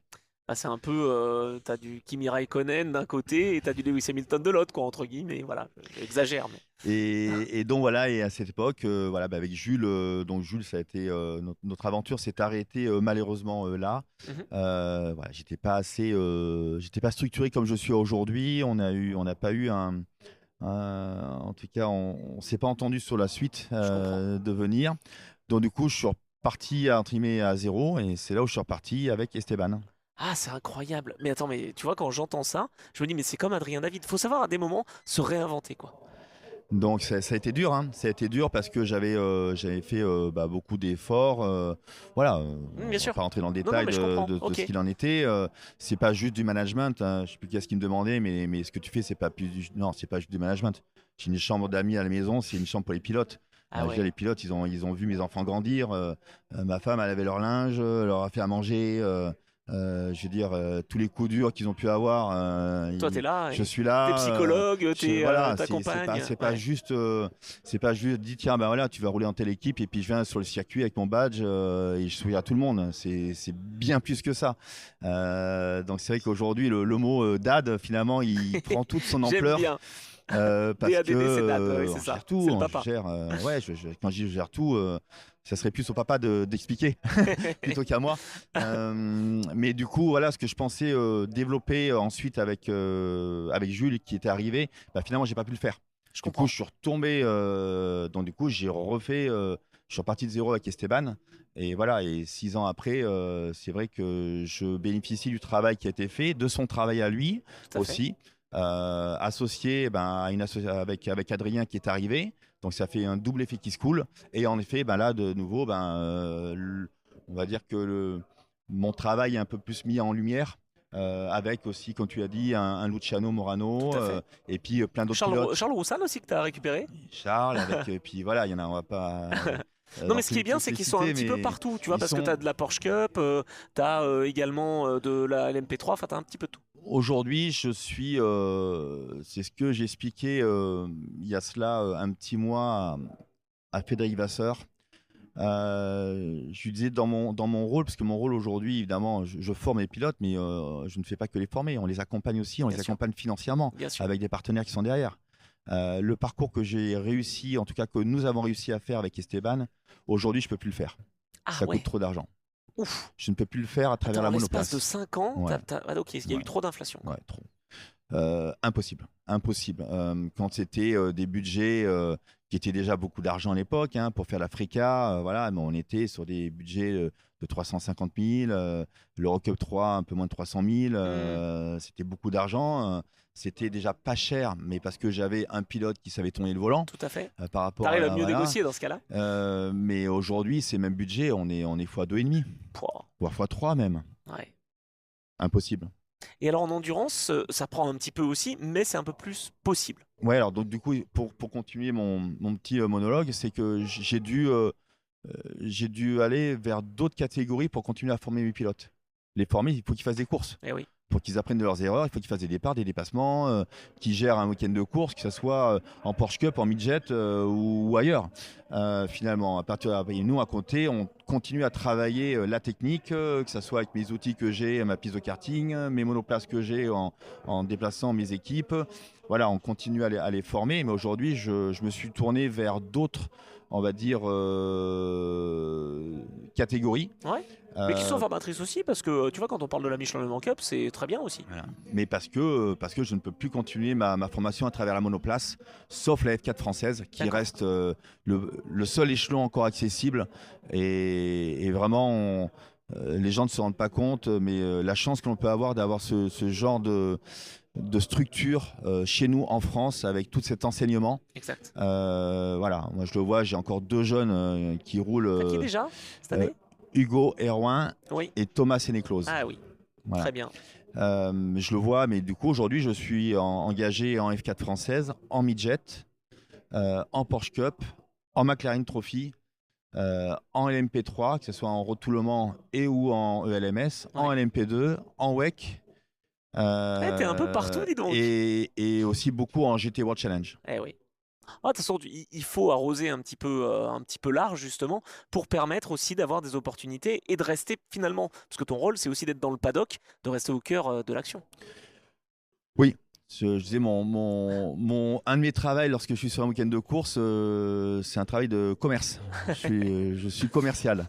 Je navigue de structure en structure pour être à l'affût, un peu comme un journaliste, à l'affût des, Je me reconnais un peu, t'as raison.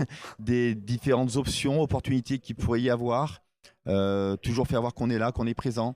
Donner évidemment des informations sur les pilotes que l'on suit. Bah tiens, tu te souviens d'un tel, regarde, il en est là, voilà où il en est. Tiens, on continue à travailler ici. Bah tiens, dans quelques mois, peut-être je reviendrai vers toi. Voilà.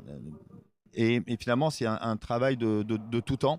Sur les week-ends de course, bah voilà, c'est beaucoup d'échanges. Et quand je suis passé en week-end de course, c'est le téléphone qui est scotché à l'oreille. Waouh. Voilà. Ah oui, tout le temps. Tout le temps. Moi, Tout je le temps, ne serais pas bon à ça, moi. Tout le temps, aujourd'hui, j'ai 14 pilotes sous management. Et je parle pas des pilotes de kart. J'ai même ouvert une brèche dans un domaine que je ne connaissais absolument pas, qui est le sim. Ah, aussi. J'ai signé mon premier pilote sim cette année, qui vient de remporter le championnat Ferrari Challenge, Bien. avec lequel on a réussi à signer un contrat avec Kessel. Donc il roule sous les couleurs Kessel en sim. Wow. Voilà, donc voilà, tout ça se fait aussi à travers des échanges. Et encore une fois, je suis là pour pouvoir ouvrir les portes et faire en sorte que mes clients puissent en bénéficier. Pas que des Français, d'ailleurs, hein, dans DADD. Majoritairement, mais pas que. Non, pas que. Mais c'est vrai que j'aimerais avoir d'autres nationalités. D'accord. Ah, ok. Ouais. Ça pourrait t'ouvrir des portes dans d'autres constructeurs aussi, peut-être. Ouais, ça, c'est vrai qu'il y a un moment, voilà, j'ai pas non plus amené que des Français chez Toyota. C'est vrai, t'as raison. Non, mais après ça se fait. Déjà, avant d'aller voir ce qui se passe ailleurs, déjà c'est consolider ce que je fais. Je t'en avais parlé, mais du coup. Plusieurs choses, encore une fois, qui vont arriver cette année. Hein. J'ouvre à partir du mois de septembre mon école de BPGEPS. Oui. Hein. Donc là, ça y est, c'est ouvert au circuit de Brest. Ah, je croyais que c'était à Valence. Ah bon, pas du tout. Non, je fais au circuit de Brest. D'accord. Donc associé avec Stéphane Deschiens, qui est le gestionnaire du circuit. On ouvre notre école. Voilà, c'est vraiment une top école riche avec des intervenants vraiment qualifiés. Je dis pas ça parce que je vais être aussi un des intervenants. Ah, quand même. Mais non, on a vraiment choisi de faire en sorte que les gens qui vont avoir ce diplôme chez nous vont avoir vraiment un niveau de formation où ils vont, entre guillemets, vraiment en avoir pour leur argent. Ouais, ok. Voilà. C'était mon but avec tout un programme que l'on a concocté avec Monsieur Deschiens, et vraiment très content que ça puisse s'ouvrir. C'est pas simple, hein. Non. Qu'il faut évidemment monter les dossiers, que ce soit avec la préfecture, la région, le ministère de l'Éducation. Eh oui, là c'est officiel. Hein. Ouais, là c'est vraiment. Donc voilà, donc ça s'ouvre. Et puis. T'as une partie féminine aussi, je crois, non? on va y venir. Ah, Et puis l'autre, parce que tu parlais un peu des pilotes français, tout à fait. joue en fait mon centre d'expertise aussi au circuit de Bresse. Bien. Dans centre d'expertise, donc je relance une école de pilotage monoplace. Et on va avoir simulateur, salle de sport, et en fait, on va faire des modules Oh, spécifiques pour les pilotes, que ce soit Ouais. le jeune pilote qui vienne du karting et qui veut se former à la monoplace, ouais. celui qui est déjà en monoplace et qui veut passer un cap supérieur, Et les vieux pilotes journalistes, ça marche ou pas? vieux pilote journaliste sûrement, mais aussi, j'allais y venir, pour les gentlemen. Ah, bien. Oui. Ok, Gentlemen, aujourd'hui, on le voit dans les paddocks, il y a beaucoup de gentlemen qui sont Tout à fait. présents, que ce soit en WEC ou en ELMS, ici au Mans, bien évidemment. Et je trouve qu'on délaisse un petit peu trop ces gens-là qui, forcément, sont venus un peu sur le tard Mhm. parce qu'ils peuvent se le permettre financièrement parlant. Mais c'est pas pour autant qu'il faut les oublier. Et finalement, on a plus à gagner des fois en faisant gagner 5, 6, 7 dixièmes à un gentleman plutôt qu'aller chercher le dixième au pilote pro. Exact. Donc voilà, on va faire des modules aussi spécifiques pour ça. Et forcément, tous mes pilotes que j'ai en management vont venir aussi alimenter. Bien sûr. Et ça va être riche d'enseignements, encore une fois. Et voilà, pour l'instant, on ouvre ce centre-là en France Ok, avec une perspective d'ouvrir peut-être ailleurs, quoi. ailleurs, D'accord. prochainement, Bon. plus tard. Voilà. Alors ça va. Non, mais ce sont tes ambassadeurs, c'est vrai, les pilotes. Donc c'est vrai que Oui. c'est intéressant aussi de les faire se rencontrer aussi, parce que je parlais du lien entre Esteban et Adrien, qui sont même équipiers cette année. C'est important que tes jeunes, justement, dans d'autres catégories, puissent se réunir tous ensemble. On fait 2 fois par an, on fait toujours un training camp en début d'année. Donc là, on l'a fait forcément avec le nombre de pilotes que j'ai, tout confondu, on était à 25. Ouf. Donc les 25 n'ont pas pu être présents au même moment, notamment Esteban et Adrien qui étaient eux, ils étaient en training camp avec Toyota et Acodis. Ouais. D'autres pilotes comme Franck Pierra n'étaient pas non plus disponibles. Enfin voilà, il y a eu pas mal de. Mais finalement, on était une petite quinzaine. Et c'est important parce que du coup, les jeunes du karting voient ceux qui sont arrivés à un certain niveau, ceux qui sont à ce niveau-là, ils se disent bah, tiens, il y a quelques années, finalement, c'était moi qui étais là. Et ça crée vraiment une belle dynamique. J'ai aussi une école de pilotage sur mon circuit de karting, comme tu le sais. Et finalement, sur les 19 pilotes que l'on avait, 15 sont venus au Castellet Ah, passer le week-end lors de l'ELMS. Et génial. du coup, ils ont pu partager, que ce soit avec Luciano, avec Pierre-Alexandre Provost, Esteban. Voilà, ça a été vraiment super. Ils ont passé une journée, ils en ont encore plein les yeux, comme on dit. Donc, pour rebondir sur ce que tu disais, oui, c'est important qu'il y ait vraiment cette communion entre les générations qui sont arrivées et celles qui sont en devenir.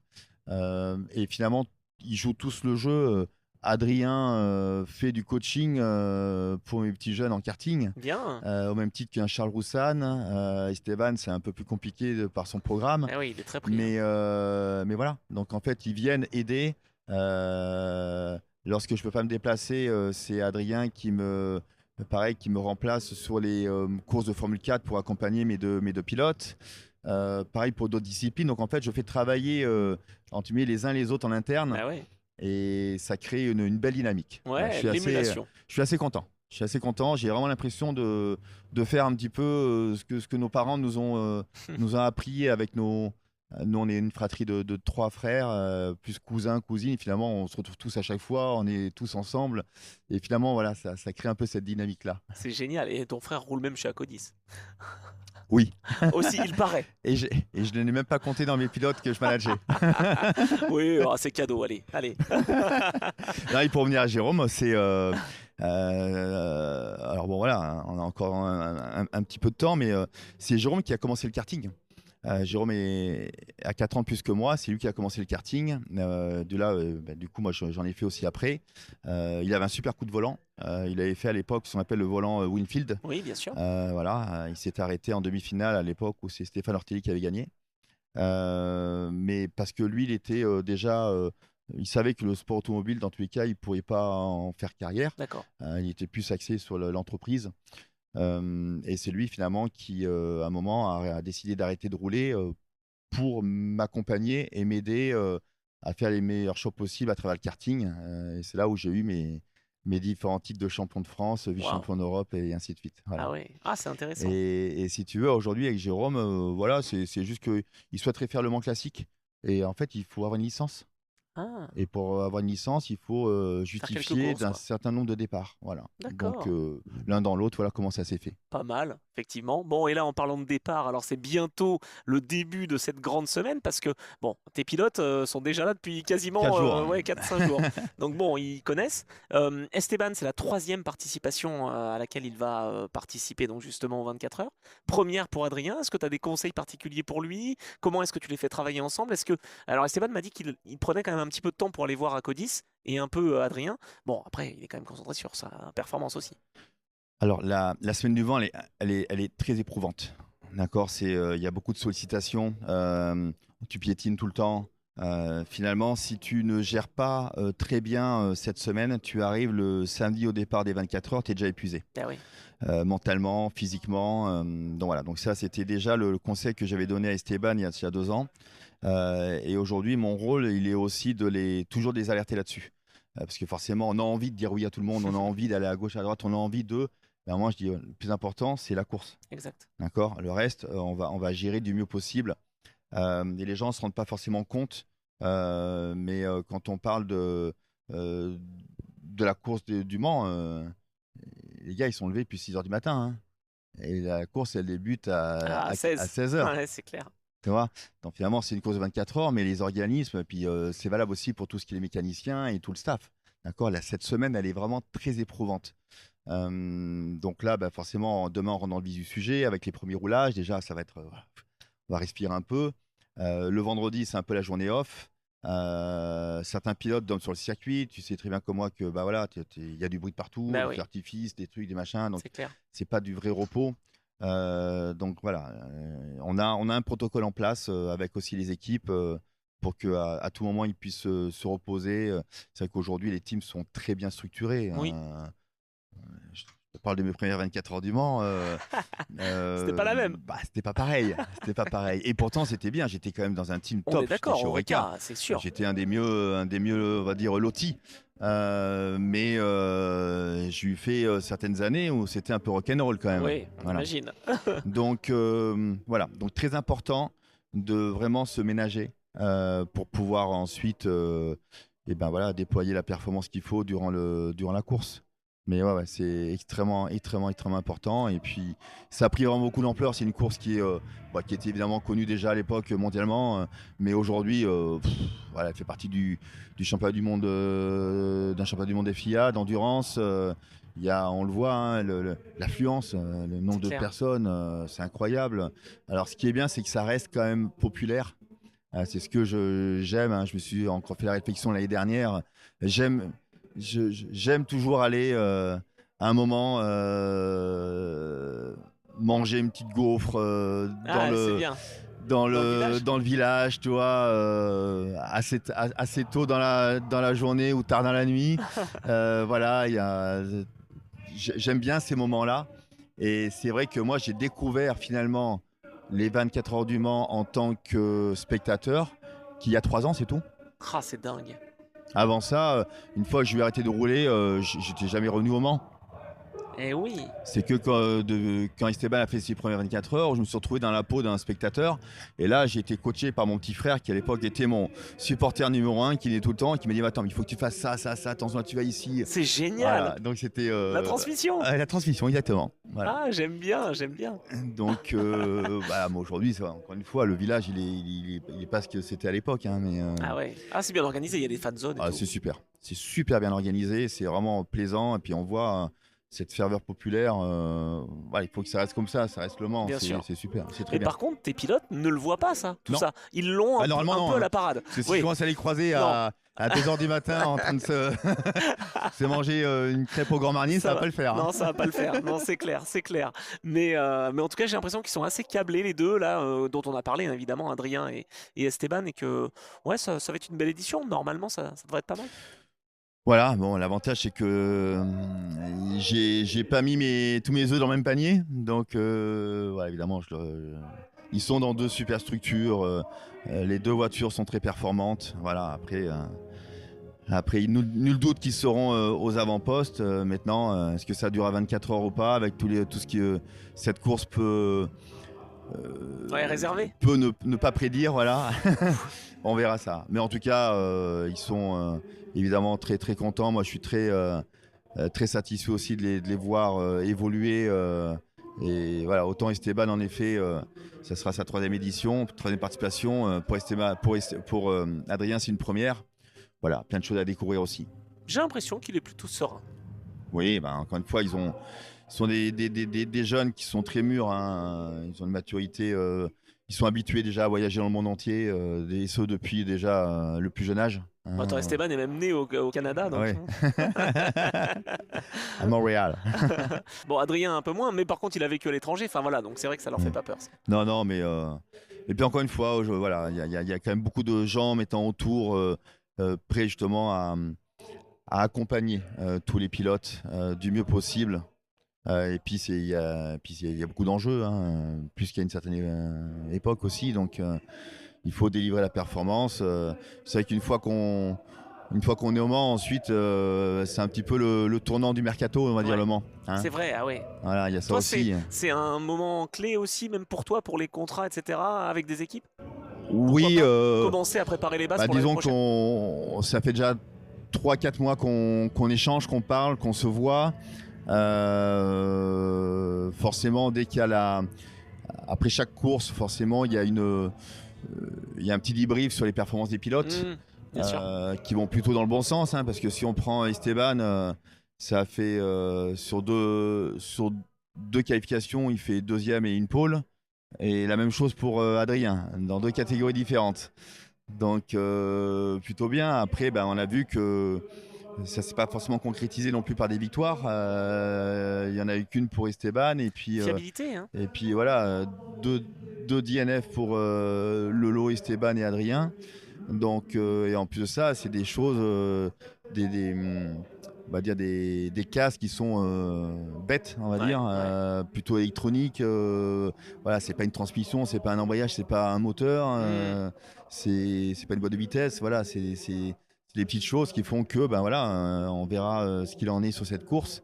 C'est une course qui est vraiment très dure.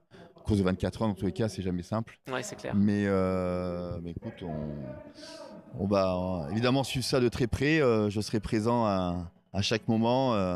Non pas forcément pour leur parler, mais juste que d'un regard, ils savent que je suis là. Et s'il y a besoin, je réponds présent. Dad est là. Merci Didier, c'était un plaisir.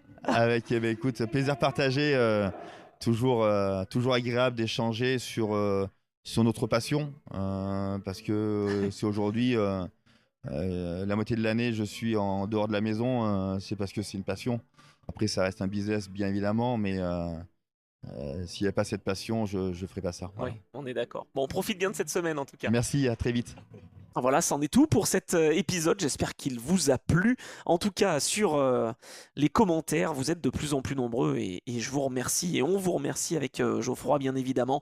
Panos qui est très heureux d'avoir un Endurance Club par jour. Une superbe semaine, dit-il. Parfait. Alors là, franchement, on est très content. Diastrius, si on peut faire plaisir, voilà, c'était la première l'année dernière sur place.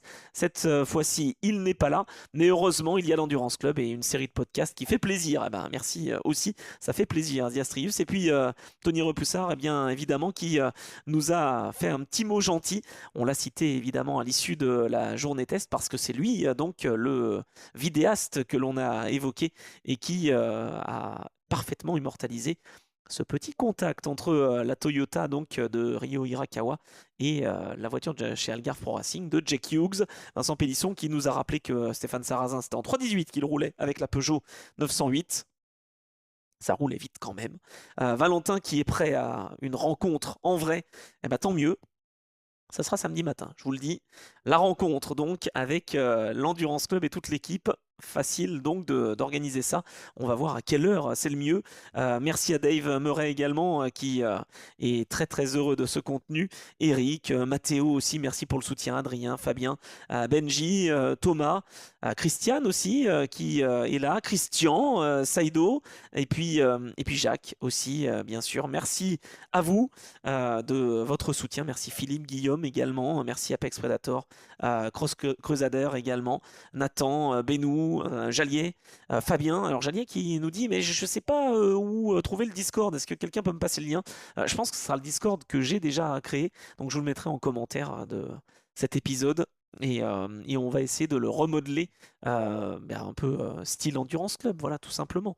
Donc c'est un petit peu l'idée. Merci en tout cas à toutes et tous. Donc je vous rappelle, les top pronos, on va regarder sous chaque vidéo, promis, les pronostics que vous allez le faire. Donc pas de top question cette semaine parce que c'est trop chargé, mais en tout cas top pronos. Et on vous donne rendez-vous dans les commentaires YouTube. Si vous nous écoutez sur les plateformes de podcast, évidemment que vous pouvez aussi faire un petit prono. Je pense que les commentaires sont valables, notamment sur Spotify. Je ne sais pas si je suis capable d'aller les regarder et les vérifier, mais enfin en tout cas sur YouTube, n'hésitez pas. Comme ça vous permet de venir mettre un petit pouce et de booster la vidéo. Voilà, en tout cas ça monte en puissance. On a déjà hâte d'être samedi à 16h pour le départ de cette 94e édition. Les pronos sont lancés. Qui va gagner? Eh bien, c'est toute la question. Nous, on se retrouve la semaine prochaine, en début de semaine, donc lundi ou mardi, pour le débrief de cette édition des 24 heures du Mans qui, je pense, sera extrêmement serré et va être ultra spectaculaire. Ça n'a pas encore roulé officiellement. Au moment où on enregistre cet épisode, c'est mardi. Mais en tout cas, on sait qu'il va y avoir du spectacle. Soyez bien au rendez-vous sur l'application FIA WEC+. Et évidemment, lundi prochain, sur toutes les plateformes de podcast et sur YouTube pour l'Endurance Club. Et on n'oublie pas évidemment, vive Mark Webber pour ce commentaire évidemment et pour le référencement. Voilà, n'hésitez pas à inonder le chat de vos pronos et de Mark Webber. Voilà, tout simplement, c'est le cas de le dire. On va retrouver Geoffroy la semaine prochaine. En tout cas, on va passer du temps sur cette belle piste du Mans, en tout cas dans le paddock. Geoffroy sera avec moi samedi matin. Soyez bien au rendez-vous. On essaye de donner les infos, que ce soit sur le compte Endurance Mag sur Instagram, sur nos comptes perso, Anthony Drevet bien sûr, et Geoffroy Barre. Et également en commentaire de cette vidéo et de la vidéo sur la journée test. Comme ça, on vous donne le lieu de rendez-vous. Normalement, ça sera quand même dans le village, tout près du Totem Audi. On sait juste pas à quelle heure. Voilà, si c'est entre 9h et 11h, on va dire. Voilà, donc il faudra qu'on s'organise bien et ça devrait être bon. Et oui, de 9h du samedi matin jusqu'à dimanche 17, 18, 19h. Ça va être deux très très longues journées, on va dire. Plus de 24 heures donc réveillé. Mais c'est ça la magie du Mans. Allez, merci à toutes et tous et à très vite sur l'Endurance Club. Merci encore de votre soutien. Road to 5410 désormais. Allez, à très vite et bonne 24 heures si je puis dire.